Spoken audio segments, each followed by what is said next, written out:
సుస్మిత, ఎంత మంచిగా ఉంటారంటే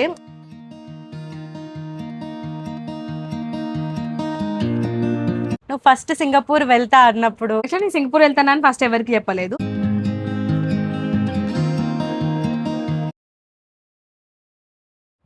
హాయ్, వెల్కమ్ బ్యాక్ టు జై మహా ఛానల్. ఏంటి సుస్మిత ఛానల్లో వేరే ఎవరో ఇంట్రో ఇస్తున్నారు అనుకుంటున్నారా? నేను సుస్మిత ఫ్రెండ్ని, తన ఇంటర్ క్లాస్మేట్. మేమిద్దరం ఇంటర్ నుంచి ఫ్రెండ్స్ అనమాట. సో ఇప్పటికి 13 years ఫ్రెండ్షిప్ మాది. 13 years అంతే, 13 to 14 years ఫ్రెండ్షిప్ మాది. సో చాలా ఇయర్స్ తర్వాత ఇప్పుడు కలుసుకున్నాం అనమాట. అంటే ఏజెస్ తర్వాత ఒక 10 years తర్వాత 5 years 10 to 5 years గ్యాప్లో ఇప్పుడు మేము మళ్ళీ కలుసుకున్నాం. సో సుస్మిత నన్ను కొన్ని క్వశ్చన్స్ అడగాలనుకుంటుంది. సో జస్ట్ ఫ్రెండ్లీ ర్యాపో అనమాట. నా ఫ్రెండ్కి నాకు మధ్యలో ఎంత బాండ్ ఉంది ఏంటి అదంతా. ఓకేనా? Hello, hi friends, welcome back to జై మహా ఛానల్. తిను మా ఫ్రెండ్ తేజశ్రీ, తిను సింగపూర్లో ఉంటుంది. హాయ్. ఓకే, చాలా డేస్కి నేను వాయిస్ ఓవర్ ఇచ్చేదాన్ని కాస్త డైరెక్ట్ మాట్లాడుతూ ఉంటే వెరైటీ అనిపిస్తుంది నాకు. ఓకే, అండ్ మా ఇంటర్లో ఎట్లుండేదంటే నేను సుస్మిత ఇద్దరం బెంచ్ మేట్స్ అనమాట. సో అప్పటి నుంచే మా ఫ్రెండ్షిప్ స్టార్ట్ అయింది అట్లా ఇంటర్లో. యాక్చువల్గా నువ్వు కూడా ఫస్ట్ సిఈసి కదా? మేమిద్దరం ఫస్ట్ సిఈసి అనమాట. అంటే ఫస్ట్ సిఈసి తీసుకున్నాం. నాకు సిఈసిలో వచ్చింది సీట్ యాక్చువల్గా. అప్పుడు నాకు బైపీసీలో కావాలనుకుంటే బైపీసీలో సీట్ రాలేదు. అన్నారు కదా ఫస్ట్ సిఈసిలో జాయిన్ అవ్వమ్మా, ఒకవేళ బైపీసీలో సీట్ వేకెన్సీ ఉంటే ఎవరైనా జాయిన్ అవ్వకపోతే అప్పుడు ఇస్తామని చెప్పారు. సో తిని కూడా ఫస్ట్ సిఈసి, ఇద్దరం అట్లా సిఈసిలో జాయిన్ అయిన తర్వాత కొన్ని డేస్కి మళ్ళీ బైపీసీలో సీట్ వేకెన్సీ ఉంది అని అంటే మేము ఇద్దరం బైపీసీకి వెళ్ళిపోయినాం అనమాట. అట్లా ఇద్దరం అక్కడి నుంచి ఒకటే బెంచ్లో కూర్చోవడం, ఫన్నీగా మాట్లాడుకోవడం, సార్ల మీద మేడమ్స్ మీద జోక్స్. అట్లా మేమిద్దరం ఏమి టాపర్స్ క్లవర్స్ ఏం కాదు, యావరేజ్ స్టూడెంట్స్ ఏ ఉంటుండే. కాకపోతే మా ఇద్దరు ఫ్రెండ్స్ అట్లా సిఈసి నుంచి మేము బైపీసీకి వెళ్ళినాం. బైపీసీకి వెళ్ళిన తర్వాత 2 years తర్వాత నేను బీఎస్సీ నర్సింగ్ చదవడానికని నేను హైదరాబాద్ వెళ్ళిపోయినా. తను మేము చదువుకునే కాలేజ్లోనే డిగ్రీ ఉంటే తను డిగ్రీలో జాయిన్ అయింది అనమాట. మనం ఏ కాలేజో చెప్పలేదు. మా college Kothagudem Singareni women's college అనమాట. జూనియర్ కాలేజ్, డిగ్రీ కాలేజ్ రెండు ఉంటుంది అందులో. జూనియర్ కాలేజ్ జూనియర్ కాలేజ్ కలిసి చదువు అనమాట. Inter first year second year అయిపోయింది. తనగా సపరేట్ వెళ్ళిపోయింది, నేను డిగ్రీ చేశాను అదే కాలేజ్ లో. ఆ తర్వాత నాకు మ్యారేజ్ అయిపోయింది, ఇక తిని సింగపూర్ వెళ్ళిపోయింది. ఇంకా అక్కడ తను ఎలా ఉంటుంది ఏంటి, అక్కడ ఎన్విరాన్మెంట్ అంతా తనకు అలవాటు అయిందా లేదా, ఇవన్నీ మనం తనని అడిగి తెలుసుకుందాం. ఓకే, నీకు ఇంటర్ డేస్ గుర్తున్నాయా తేజ? గుర్తున్నాయి. అంటే యాక్చువల్ గా మాకు 2 buildings ఉండే ఇంటర్ లో. ఒకటేమో ప్రాక్టికల్ సెక్షన్ బిల్డింగ్ ఒకటి ఉండే, ఒకటి కాలేజ్ బిల్డింగ్ ఒకటి ఉండే. మా ఫస్ట్ ఇయర్ మొత్తం ఈ మెయిన్ కాలేజ్ బిల్డింగ్ లో అయింది. సెకండ్ ఇయర్ అంతా ప్రాక్టికల్ సెషన్ లో కింద కూర్చునే వాళ్ళం మేము. కొన్ని డేస్ కింద కూర్చునే వాళ్ళం. కింద జువాలజీ, అక్కడ కింద కెమిస్ట్రీ ల్యాబ్ లో కింద ఉండేది. ఇంటర్ సెకండ్ ఇయర్ లో కూడా కొన్ని డేస్ మేము కింద కూర్చున్నాం. తర్వాత మళ్ళీ పైన జువాలజీ ల్యాబ్ లో బెంచెస్ వేసి పైన కూర్చోబెట్టారు అనమాట మమ్మల్ని. బాగా గుర్తుంది. మాకు స్టడీ అవర్స్ ఉండే. ఫేవరెట్ మేడం వచ్చి బాటనీ మేడం, కెనడీ మేడం. అస్సలు ఏమనేవాళ్ళు కదా. ఎంత ఓపిక ఉండేదో తనకి, ఎంత ఓపిక ఉండేదో. బోర్డు మీద కంప్లీట్ డయాగ్రామ్ వేసి ఎక్స్ప్లెయిన్ చేస్తుండే. బాటనీ ఎగ్జామ్స్ కూడా ఎంత బాగా రాసేవాళ్ళము. ఎగ్జామ్స్ కూడా మా మార్క్స్ ఎట్లా ఉండే అంటే ఫింగర్స్ తో చెప్పేయచ్చు అనమాట సబ్జెక్ట్ లో మార్క్స్ బాటనీలో. కానీ అప్పుడు అంటే ఇంటర్లో మాకు అంత ఏం తెలియకపోతుండే, కానీ ఉమెన్స్ కాలేజే కదా, గర్ల్సే ఉండేవాళ్ళం. కానీ మంచి ఫన్ ఉండే. మేమే ఇంకా మాకు ఇంకా 2-3 ఫ్రెండ్స్ ఉండే. రవలి, స్వాతి, శోభ, హిమబిందు, దుర్గా, లక్ష్మీ దుర్గా. మేమందరం ఒక 6 members అట్లా ఒక బ్యాచ్ ఉంటుండే అనమాట. లక్ష్మీ దుర్గా, బిందు, వీళ్ళిద్దరు మేము పిల్లలు అని పిలిచేవాళ్ళు. వాళ్ళ ఐస్ డిఫరెంట్ ఉండే అనమాట. క్యాట్ ఐస్ లాగా ఉంటుండే వాళ్ళవి. వాళ్ళే ఉండేవాళ్ళు. వాళ్ళ పిల్లలు వాళ్ళిద్దరు బెస్ట్ ఫ్రెండ్స్. మళ్ళీ లంచ్ బ్రేక్ లో క్యాంటీన్ కి వెళ్ళడం. ఎక్కువ ఏం తినేటోళ్ళం, చిప్సే తినేటోళ్ళం కదా. కార్న్ చిప్సే ఎక్కువ తినేటోళ్ళం మేము అక్కడ.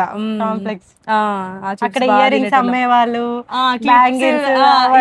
అవును, బ్రేస్లెట్స్ లాగా పూసలు బ్రేస్లెట్స్, ఇయర్ రింగ్స్. తర్వాత మేము డిగ్రీకి వచ్చాక దాన్ని కొంచెం కూల్ చేసి చిన్నగా కట్టారు. అప్పుడు మంచిగా ఉండే. ఫస్ట్ కట్టింది బాగుండే, తర్వాత ఇప్పుడు చిన్నగా చేశారు. ఇప్పుడు కూడా ఇంకా చిన్నగా ఇప్పుడు తర్వాత మళ్ళీ కన్స్ట్రక్ట్ చేసిన తర్వాత చిన్నగా అయిందా. ఇప్పుడు అప్పుడు కాలేజ్ కి దోశ మొత్తం అవన్నీ కూడా అమ్ముతుండే. అవును అప్పుడు టిఫిన్స్ ఉండే, టిఫిన్స్ కూడా హాస్టల్ ఉండే. వాళ్ళు అక్కడే తినేవాళ్ళు.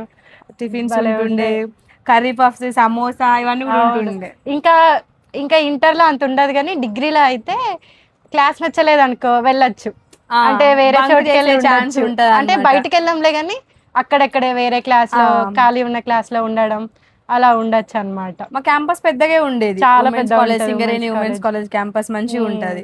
కాకపోతే చాలా ఇప్పుడు పెద్దగా ఉండే. లేదంట. చాలా మనం వెళ్ళిపోయినాక 2016 తర్వాత ఫుల్ స్ట్రిక్ట్ అయింది. అవునా? అప్పటికే మేము డిగ్రీ ఫైనల్ ఇయర్ 2016లో ఉన్నప్పుడే ఆ, టీచర్స్ అప్పుడప్పుడు వచ్చేవాళ్ళు, చెక్ చేసేవాళ్ళు, ఆహా, ఎల్లగొట్టేవాళ్ళు, క్లాస్కి పంపించేసేవాళ్ళు. ఆహా, అలా ఉండే. మన ఇంటర్లో అయితే క్లాస్లోనే ఉండేవాళ్ళం. ఉండేవాళ్ళం. అస్సలు ఫుల్ స్ట్రిక్ట్ ఉండేది. ఫుల్ స్ట్రిక్ట్ ఉండే. అప్పుడు భయం అప్పుడు కూడా ఉంటుండే, ఆ, అంతే వెళ్ళాలి, బయటకు వెళ్ళాలి అవును. అంతే కానీ ఉంటుండే. అప్పుడు మేము డిగ్రీకి వచ్చాక ఇంటర్ వాళ్ళు కూడా కనిపించేవాళ్ళు అక్కడ. ఆ, అప్పుడప్పుడు ఆ. కనిపించేవాళ్ళు. ఇంకా Actually- ఉంటాయి కదా టాహా, అవి అవేవో ఉంటాయి, 3 సేమ్ టు సేమ్ ఉంటాయి. ఒకటి నాకు ఇంటర్ లో బాగా మెమొరబుల్ గుర్తుండేది ఏంటంటే, సుస్మిత నేను కొట్టుకొని అసలు కొన్ని రోజులు మాట్లాడుకోలేదు. సింపుల్ చాలా విషయానికి కూడా అవును. ఎన్ని డేస్ మాట్లాడుకోలేదు Full అసలు. days నేను మాట్లాడుకోలేదు. నా బర్త్డే కూడా విష్ చేయలేదు, తన అవును. బర్త్డేకి నేను విష్ అవును, అసలు చేయలేదు. వచ్చినా కూడా అస్సలు మాట్లాడలేదు. మాట్లాడలేదు. మా మమ్మీకి కాల్ చేసి మాట్లాడుతుండే సుస్మిత. అప్పుడు నేను ఆయిల్ పెట్టుకునేదాన్ని కాదు. అవును. తేజ జుట్టుకి ఆయిల్ పెట్టండి ఆంటీ, అసలు ఆమె ఆయిలే పెట్టుకునేది నేనైతే కాదు ఎప్పుడు అని ఆయిల్ చెప్పేది. పెట్టుకునే ఉండేదాన్ని. సుస్మిత ఎప్పుడు ఆయిల్ పెట్టుకునేది. తేజ జుట్టుకి ఆయిల్ పెట్టండి ఆంటీ, ఆమె తేజ ఎప్పుడు ఆయిల్ ఇంటర్ పెట్టేది. లోనే అస్సలు ఆయిల్ పెట్టుకునేది కాదు. అసలు నేను ఆయిల్ పెట్టుకునేదాన్ని కాదు అప్పుడు. ఆయిల్ అంటే అవ్వో అనలేదు. ఆ, మళ్ళీ ఎవరైనా డిఫరెంట్ డిఫరెంట్ డ్రెస్లు వేసుకున్నారు అనుకో, అవి వెరైటీగా ఉన్నాయి అనుకో, నీ అడ్రస్ నీకే, అడ్రస్ నీకే అని అనుకునేవాళ్ళు. అంటే స్కెచ్ పెన్ లో ఒక డిఫరెంట్ కలర్ వస్తుంది, ఆ కలర్ ఏమంటారు నియాన్ ఇప్పటి వరకు కలర్, తెలీదు. Neon colour. ఆ కలర్ బట్టలన్నీ నీకే అని చెప్పి, ఆ కలర్ అవునవును. బట్టలన్నీ నీకే అని చెప్పుకునే వాళ్ళు. ఓన్లీ మాకు సాటర్డే వెన్స్డే అవును, ఉండేది ఒక సివిల్ రోజు డ్రెస్, ఒక ఉండేది. రోజు ఉండేది అంతే. వింటర్ లో ఉన్నప్పుడు నువ్వు నర్సింగ్ ఫీల్డ్ లో ఉంటా అని అనుకున్నావా? అనుకున్నా, ఎందుకంటే యాక్చువల్ గా నేను స్కూల్లో ఉన్నప్పుడు నర్సింగ్ ఫీల్డ్ లో ఉంటా అనుకున్నా. మా మమ్మీ చదువుదాం అనుకున్నారు నర్సింగ్. ఓహో. మా మమ్మీ చదువుదాం అనుకుంటే ఇంకా అప్పుడు వాళ్ళ ఫైనాన్షియల్ అంతా లేక మా మమ్మీకి పెళ్లి చేశారనమాట. అంటే అప్పుడు ఇంటర్ చదవాల్సిన అవసరం లేదు, 10th తర్వాతనే నర్సింగ్ ఉండే, లైక్ బేసిక్ ఏఎన్ఎం లాగా అట్లుండే అంట. మా మమ్మీ నేను నర్సింగ్ చదువుతా డాడీ, అప్పుడు సింగరేణి హాస్పిటల్లో ఇక్కడ మాకు దగ్గర ఉంటది అనమాట. నేను బేసిక్ చదువుతా నాన్న, నర్సింగ్ చదువుతా అంటే మా తాతయ్య వాళ్ళు సరే చదువు అన్నారంట. అప్లికేషన్ మా మమ్మీ అప్పుడు సంథింగ్ 20 రూపీస్ ఎంతో చెప్పింది మా మమ్మీ, 15 రూపీస్ 20 రూపీస్ ఎంతో పెట్టి అప్లికేషన్ తెచ్చుకున్న తర్వాత, ఇంకా వద్దమ్మా మంచి సంబంధం వచ్చింది, పెళ్లి చేస్తాం నీకు, అబ్బాయి చదువుకోలేదు, నువ్వు కూడా చదువుకోవద్దు అన్నట్లు చెప్పారంట మా మమ్మీకి. చెప్పేసరికి ఇంకా మా మమ్మీ చదువుకోలేదు, ఆపేసింది. ఒకవేళ నేను ఎప్పుడైతే నాకు ఊహ తెలిసిన 5th క్లాస్ 6th క్లాస్ వచ్చినప్పుడు మా మమ్మీ నర్సింగ్ చదవాలి నాన్న, నా ఫ్రెండ్స్ అందరూ మంచిగా నర్సింగ్ చదువుకుంటే వాళ్ళందరికీ సింగరేణి జాబ్స్ వచ్చినాయి అనమాట. మా మమ్మీ వాళ్ళ ఫ్రెండ్స్ అందరూ అక్కడ నర్స్ క్వార్టర్స్ లో ఉంటుండే. మా మమ్మీ ఎప్పుడైనా సింగరేణి హాస్పిటల్కి వెళ్ళినా అక్కడ వాళ్ళు కనిపిస్తుండే అనమాట. మా మమ్మీ చెప్పేది, నర్సింగ్ చదువుకోవాలి నాన్న, అది మంచి ప్రొఫెషన్, మా ఫ్రెండ్స్ అందరు ఇప్పుడు ఎంత మంచిగా సెటిల్ అయిండ్రు, నేను చదువుకుందాం అనుకుంటే నాకు ఛాన్స్ లేదు, నువ్వు చదువుకోవాలి అన్నట్లు చెప్తుండే మా మమ్మీ. ఇక అప్పుడే ఫిక్స్ అయిపోయాను అనమాట. మేము 10th క్లాస్ లో స్లామ్ బుక్స్ రాస్తాం కదా, అందులో కూడా నేను నర్సింగ్ అనే రాసిన. ప్రొఫెషన్ ఉంటది కదా, డ్రీమ్ టు బి అట్లా అని చూస్తే నేను నర్సింగ్ అనే రాసిన స్లామ్ బుక్ లో. అప్పుడు ఎవరు అడిగినా నువ్వు ఏమవుతావు అమ్మా పెద్దగా అయితే అంటే, నేను సింగరేణి హాస్పిటల్లో నర్స్ అవుతా అని చెప్పేదాన్ని అందరికి. హాస్పిటల్ పేరు కూడా చెప్పేదాన్ని, సింగరేణి హాస్పిటల్లో నర్స్ అవుతా అని చెప్పిన. కానీ ఇంటర్ అయిపోయిన తర్వాత మన ఫ్రెండ్ స్వాతి ఉండే కదా, స్వాతి వాళ్ళ అన్నయ్య ఉండి, అన్నయ్య ఇట్లా నేను నర్సింగ్ చదువుదాం అనుకుంటున్నా అంటే, అప్పుడు స్వాతి వాళ్ళ అన్నయ్య కూడా స్వాతిని కూడా మేము నర్సింగ్ చదివిస్తామని చెప్పారనమాట. ఆ అన్నయ్య అప్పుడు ఇక్కడ శ్రీ చైతన్య స్కూల్లోనే అందులో ప్రిన్సిపల్. సో ఆ అన్నయ్య అన్ని కాలేజెస్ అన్ని రిఫర్ చేసి ఏది బాగుంటది ఏంటి అని అందరితో మాట్లాడి, యశోద హాస్పిటల్ హైదరాబాద్ లో యశోద హాస్పిటల్స్ బాగుంటది అని అందులో డీన్ ఉంటారు కదా, ఆ డీన్ సార్ ని కూడా కనుక్కొని తనతో మాట్లాడి, సో అట్లా మమ్మల్ని ఆ కాలేజ్ లో జాయిన్ చేయించారనమాట అన్నయ్య. మేము అప్లై చేయడం దగ్గర నుండి, అంటే నర్సింగ్ కి అప్లై చేయడం, కౌన్సిలింగ్ కి వెళ్ళడం, మొత్తం అన్నయ్య గైడ్ చేసిండు నన్ను స్వాతిని. అంటే స్వాతి అంటే తన ఓన్ సిస్టర్, స్వాతితో పాటు నన్ను కూడా అన్నయ్య గైడ్ చేశారు. కౌన్సిలింగ్ కి కూడా అన్నయ్య తీసుకెళ్ళిండ్రు, ఏ కాలేజ్ చూస్ చేసుకోవాలి ఎట్లా ఏంటి అని మొత్తం అన్నయ్య చూసుకున్నారు అనమాట. అప్పుడు స్వాతి వాళ్ళ అన్నయ్య చాలా హెల్ప్. అంటే నాకు నర్సింగ్ చదువుకోవాలని ఉండే కానీ ఎట్లా ఏంటి అనేది అంత తెలియకపోతుండే, కానీ అన్నయ్య బాగా హెల్ప్ చేశారనమాట. నర్సింగ్ ఫీల్డ్ ని ఎందుకు చూస్ చేసుకున్నావు? ఎందుకు చూస్ చేసుకున్నా అంటే, యాక్చువల్గా నాకు కూడా ఇష్టము, కానీ మా మమ్మీకి ఇష్టం అనమాట. ఫస్ట్ నుంచి మా మమ్మీ చదవాలనుకుంటే మా మమ్మీ చదవలేకపోయింది. ఆ ఫైనాన్షియల్ ప్రాబ్లమ్స్ వల్ల వాళ్ళు, మా మమ్మీ వాళ్ళు అంటే మా తాతయ్య వాళ్ళు పెళ్లి చేసేసిండ్రు కాబట్టి చదువుకోలేకపోయింది మా మమ్మీ.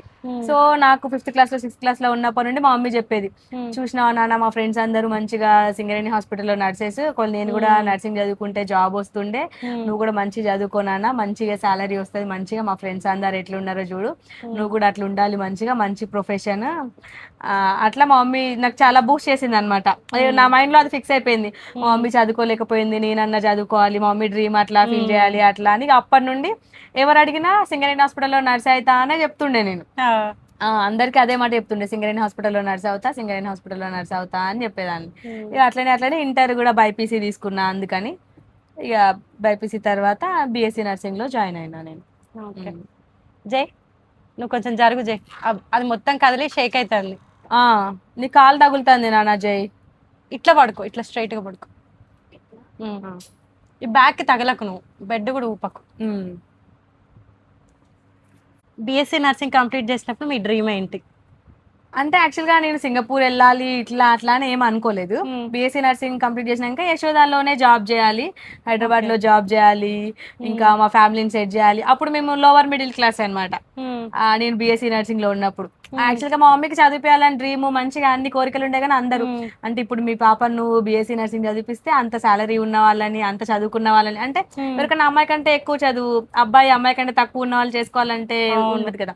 అంటే చాలా మంది అట్లా అన్నారు, మీకున్న అంటే ఫైనాన్షియల్ స్టేటస్ కి అవసరమా అమ్మాయిని అంత దూరం పంపించి చదివిపియాలా, అవసరం లేదు, ఇక్కడే డిగ్రీ చదివి లేకపోతే మిషన్ కుట్టివు అట్లా ఇట్లా అన్నారు అనమాట చాలా మంది. అయితే మా మమ్మీ కూడా కొన్ని డేస్ అన్నది, మరి అంత మనం చదివించగలుగుతామా నాన్న, నేను అనుకున్నా కానీ డిగ్రీ చేస్తావా అంటే నేను కూడా చెప్పిన, నేను డిగ్రీ చేయను, చదివితే బీఎస్సీ నర్సింగ్ చదువుతా, లేకపోతే మిషన్ అన్నా కుట్టుకుంటా కానీ నేనైతే డిగ్రీ చదవను అని చెప్పిన మా మమ్మీకి. చెప్పిన నేను మిషన్ అన్నా కుట్టుకుంటే గానీ డిగ్రీ మాత్రం చదవను అని చెప్పిన. ఇక వన్స్ ఇక మా మమ్మీ సరేనా నువ్వు అంతగానో చదువుకుంటా అంటాను, నీకు ఇంట్రెస్ట్ ఉంది అని మా మమ్మీ అందరికి సమాధానం చెప్పింది. తనకి ఇంట్రెస్ట్ ఉంది, నేను చదివిపిస్తా, తను అదే చదువుకుంటది అని చెప్పేసి. ఎన్ని కష్టాలు వచ్చినా ఆ 4 years లో నా బుక్స్ కి కానీ యూనిఫామ్స్ కానీ, బీఎస్సీ నర్సింగ్ అంటే ఈజీ ఏం కాదు, ప్రాక్టికల్ ఫీజ్ అని, ఎగ్జామ్ ఫీజ్ అని, యూనిఫామ్స్ కి, బుక్స్ కి చాలానే ఖర్చు అవుతుంది. చాలానే ఖర్చు అవుతుంది. ఈవెన్ దో మనకి స్కాలర్షిప్ వచ్చినా అప్పుడు మాకున్న ఫైనాన్షియల్ స్టేటస్ కి ఆ ఖర్చు మాకు ఎక్కువే, అప్పుడు ఉన్నదానికి ఆ ఖర్చు మాకు ఎక్కువే. కానీ మా మమ్మీ ఎప్పుడు కూడా, నేను ఎప్పుడు మనీ అడిగినా మమ్మీ ఇది ఇంత కావాలి ఇదంతా కావాలి అని అంటే అసలు మా మమ్మీ ఎప్పుడు నో చెప్పలేదు, ఎప్పుడు నో చెప్పకుండా పంపించేది. మళ్ళీ మా పెద్దనాన్న వాళ్ళ పిల్లలు వాళ్ళు కూడా ఉంటుండే, హెల్ప్ చేసిండు అనమాట ఫైనాన్షియల్గా. మా అన్నయ్య అక్కడే ఉండేవారు హైదరాబాద్ లో, నాకు లోకల్ గార్డియన్. ఎప్పుడైనా నాకు అవసరం వచ్చినా బయటికి తీసుకెళ్తుండే, ఏమన్నా అవసరం ఉన్నాయా అన్నయ్య నాకు ఇది కావాలి అన్నయ్య అది నాకు అంటే నేను అడిగేంత వరకు ఉండేవాళ్ళు కాదు. పండు ఏమన్నా అవసరం ఉంటే మాకు చెప్పురా చూసుకుంటామని చెప్పేవాళ్ళు, మంచిగా హెల్ప్ చేసింది. కాకపోతే నేను ఇప్పుడు ఈ పొజిషన్ లో ఉన్నా, ఈ స్టేజ్ లో ఉన్నా అంటే ఈ మా ఏరియాకి మా ఏరియా కూడా ఒక మెయిన్ ప్రాబ్లమే అనమాట. ఇవన్నీ చూసుకుంటే ఇప్పుడు నేను ఇట్లా ఉన్నా, మేము ఇట్లా ఉన్నాము, నేను ఇట్లా సింగపూర్ లో జాబ్ చేస్తున్నా 5 years నుంచి ఇట్లున్నా అంటే దానికి మొత్తం మెయిన్ సపోర్ట్ మా మమ్మీ. ఇక అప్పుడే అనుకున్నా నేను బీఎస్సీ నర్సింగ్ కంప్లీట్ అయిపోయిన తర్వాత మంచిగా జాబ్ చేయాలి, మా మమ్మీని మా డాడీని కూర్చోబెట్టి పెంచాలి. అప్పటి నుంచే ఉంటుండే నాకు, ఎందుకంటే స్ట్రగుల్స్ చిన్నప్పటి నుంచి చూసినాం కదా ఎట్లుండేది ఏంటి అని. అరే మంచిగా జాబ్ చేసుకోవాలి, చిట్టీలు వేసుకోవాలి, మనీ సేవ్ చేసుకోవాలి, అట్లుండే థాట్స్ అప్పటి నుంచే. నాకు బీఎస్సీ నర్సింగ్ 17 December లో నేను పాస్డ్ అవుట్, అంటే 17 December లో మాకు ఎగ్జామ్స్ అయిపోయినాయి. 18 February ఎండింగ్ లో, February స్టార్టింగ్ లో మాకు రిజల్ట్ వచ్చింది. అంతే, మార్చ్ లో నేను డ్యూటీలో జాయిన్ అయినా. 2018 మార్చ్ లో నుంచి నేను సాలరీ జాబ్ చేస్తేనే ఉన్నా అప్పటి నుండి. అప్పుడు నాకు బేసిక్ 15,000 సాలరీ, హాస్టల్ ఫీజు ఏమి ఉండేది కాదు. 15,000 సాలరీ, 15,000 వచ్చేది నాకు బై హ్యాండ్. 2018, 19 వరకు చేసా జాబ్. అప్పుడు అనుకునేదాన్ని మా మమ్మీని మా డాడీని మంచిగా చూసుకోవాలి. నాకు అప్పుడు బేసిక్ ఫస్ట్ సాలరీ వచ్చింది నాకు, అంటే హాఫ్ లో జాయిన్ అయినాం మేము. March 15th కి అట్లా జాయిన్ అయితే 8,000, 7,000 ఎంతో సాలరీ వచ్చింది నాకు. వస్తే ఆ సాలరీ తోటి మా మమ్మీకి ఒక చీర, మా నాన్నమ్మకి ఒక చీర, మా పెద్దనాన్నకి వాచ్, మా పెద్దమ్మకి ఒక చీర, మా డాడీకి షర్ట్ ఏమో కొనుక్కొని వచ్చిన నేను. అప్పుడు ఫస్ట్ సాలరీ తోటి వీళ్ళందరికి ఇవన్నీ కొన్నా అనమాట నేను. బీఎస్సీ నర్సింగ్ ఎక్కడ చేసావు? బీఎస్సీ నర్సింగ్ నేను యశోద హాస్పిటల్స్ లో చేసిన. యశోద హాస్పిటల్స్ లో 3 branches ఉన్నాయి అనమాట, మలక్పేట్, సోమాజిగూడ, సికింద్రాబాద్ 3 branches ఉంటాయి. నేను మాత్రం మలక్పేట్ బ్రాంచ్ లో చేసిన. సింగపూర్ లో జాబ్ ఆపర్చునిటీ ఎలా వచ్చింది? సింగపూర్ లో ఎలా వచ్చింది అని అంటే యాక్చువల్ గా నేను యశోదాలో 2018-19 వరకు చేసా. సో నాకు చిన్న కాలుకి ఒక చిన్న హెల్త్ ప్రాబ్లం ఉండే అనమాట. దానివల్ల డాక్టర్స్ ఏం చెప్పిండ్రు, ప్రొలాంగ్ స్టాండింగ్ ఉండొద్దమ్మా, అది బోన్ కి ప్రాబ్లం అనమాట. సో బాడీ వెయిట్ అంతా కాలు మీదనే పడుతుంది కదా, నర్సెస్ అంటే పక్కా ప్రొలాంగ్ స్టాండింగ్ ఉంటుంది. ప్రొలాంగ్ స్టాండింగ్ ఉండొద్దు, నువ్వు వేరే ప్రొఫెషన్ ఏమైనా చూస్ చేసుకో, లేకపోతే ఇట్లా అన్నట్లు. టీచింగ్ సైడ్ కూడా వెళ్ళొచ్చు కదా మనం, ట్యూటర్ లాగా వెళ్ళొచ్చు. అట్లాంటిది ఏమన్నా చూసుకుంటే బెటర్, నీకు ఇంకా మళ్ళీ ఇది కార్పొరేట్ హాస్పిటల్ కదా, కొంచెం వర్క్ ఎక్కువ ఉంటది అన్నట్లు చెప్పిండ్రు. చెప్పినప్పుడు నేను ఏం చేసిన అంటే, మా ఫ్రెండ్స్ ఇంకా చాలా మంది వేరే అంటే నర్సింగ్ కాకుండా వేరే ప్రొఫెషన్స్ లో ఉంటుండే, అది మెడికల్ ఫీల్డ్ కి సంబంధించింది. అది అంటే మెడికల్ క్లెయిమ్ చేయడం అనమాట. క్లెయిమ్ అడ్జుడికేటర్ అని ఉండేది అనమాట, అంటే నా ప్రొఫెషన్ టైటిల్. సో అది కోటిలో యూటీఐ అనేసి ఒక కంపెనీలో చేస్తుండే వాళ్ళు అనమాట. సో నేను కూడా అదే కూర్చొని చేసేది, సిస్టమ్ వర్క్ కదా, ఆన్లైన్ లో చేసుకుందాం, పే కూడా మంచిగా ఉంది, మనకి ఓటీ కూడా చేసుకోవచ్చు, అందులో ఓటీ కూడా చేసుకోవచ్చు కదా అని అట్లానే అందులో జాయిన్ అయిన తర్వాత అందులో చదువుకునే అంటే మాతో పాటు డ్యూటీ చేసే ఒక అమ్మాయి ఏం చేసింది, తను వెళ్ళింది సింగపూర్ కి. తను వెళ్ళిన తర్వాత తను కూడా మాతో పాటు బీఎస్సీ నర్సింగ్ చదువుకుంది అనమాట. సో తను వెళ్ళిన తర్వాత మా స్టేటస్లు కానీ అవి కానీ అన్ని చూసినాం అనమాట. ఒకరోజు కాల్ చేసి మాట్లాడితే అక్కడ ఎట్లుంటది ఏంటి ప్రతిభ ఇట్లా అట్లా అని అడిగితే తను చెప్పింది అనమాట అన్ని, ఇట్లుంటది అట్లుంటది, పే కూడా మంచిగా ఉంటది, మంచిగా సెటిల్ అవ్వచ్చు, బాగుంది, నేను ఇక్కడే ఉన్నా కదా, మీరు రావాలనుకుంటే రావచ్చు అట్లా చెప్పింది తను. సరే ప్రతిభ మేము కూడా రావాలనుకుంటున్నాం, మరి చెప్పు డీటెయిల్స్ అన్ని చెప్పు అని అంటే తను చెప్పింది, ఇట్లా నేను త్రూ ఈ కన్సల్టెన్సీ ద్వారా వెళ్ళినా, మీరు కూడా వాళ్ళ ద్వారా రావచ్చు, నేను సార్ నెంబర్ మీకు ఇస్తా, ఏజెంట్ నెంబర్, మీరు మాట్లాడుకోండి అని అంటే తన ద్వారా మేము ఏజెంట్ నెంబర్ తీసుకొని ఏజెంట్ త్రూ వెళ్ళినాం అనమాట. ఎవరైనా సింగపూర్ రావాలంటే నీ నుంచి కొన్ని సజెషన్స్. సింగపూర్ రావాలంటే ఫస్ట్ ఏమంటారు, పేషెన్స్ ఉండాలి. సింగపూరే కాదు సుస్మిత, మనం ఎక్కడికి వెళ్ళాలన్నా ఫస్ట్ పేషెన్స్ ఉండాలి. నువ్వు దేనికోసం వెళ్ళినావు అదే నీ ఎయిమ్, అదే నీ గోల్ అయి ఉండాలి. ఇప్పుడు అంటే నాకు తెలిసిన వాళ్ళు కూడా, నా తర్వాత వచ్చిన వాళ్ళు కూడా ఉండలేకపోతారు, ఎందుకంటే పేషెన్స్ లేదు, అడ్జస్ట్ అవ్వలేరు. పేషెన్స్ ఉండాలి, అడ్జస్ట్ అయ్యి ఉండాలి. మనం ఒక దగ్గర నుండి ఒక దగ్గరికి వెళ్ళినప్పుడు పేషెన్స్, అడ్జస్ట్మెంట్ అవ్వగలిగి ఉండి, నువ్వు ఏ గోల్ పెట్టుకొని అయితే వెళ్ళినావో అది రీచ్ అవ్వాలనే తపన, ఆ కోరిక ఉంటే మాత్రం ఉండొచ్చు. ఇవి రెండు ఉండాలి, పేషెన్స్, కాన్ఫిడెన్స్, అడ్జస్ట్ అయ్యేలాగా ఉంటే మాత్రం ఎక్కడైనా ఉండొచ్చు. సింగపూర్ అనే కాదు, మనం ఎక్కడైనా ఉండొచ్చు. సింగపూర్ వెళ్ళడానికి ఎలా ప్రిపేర్ అయ్యావు? సింగపూర్ వెళ్ళడానికి ఎలా ప్రిపేర్ అయ్యానంటే, వాళ్ళు మనం ఏజెంట్ కి మన డాక్యుమెంట్స్ అన్ని ఇచ్చిన తర్వాత వాళ్ళు మనని కాంటాక్ట్ అవుతారు. ఏజెంట్, నీ డాక్యుమెంట్స్ అన్ని అప్రూవ్ అయినాయి, సో మీకు పలానా so and so date exam ఉంటుంది, దానికి ప్రిపేర్ అవ్వండి, అంటే ఇంటర్వ్యూ ఉంటుంది, దానికి ప్రిపేర్ అవ్వండి అని చెప్తారు. వాళ్ళు క్వశ్చన్స్ పంపిస్తారు మనకి. మనం త్రూ ఏజెన్సీ వెళ్ళినప్పుడు వాళ్ళు మనకి క్వశ్చన్స్ చెప్తారు, ఏం మాట్లాడాలి, ఎట్లా మాట్లాడాలి అనేది కూడా వాళ్ళు కౌన్సిలింగ్ ఇస్తారు మనకి. అంటే క్లాస్ లాగా ఒక 15 minutes క్లాస్ లాగా చెప్తారు.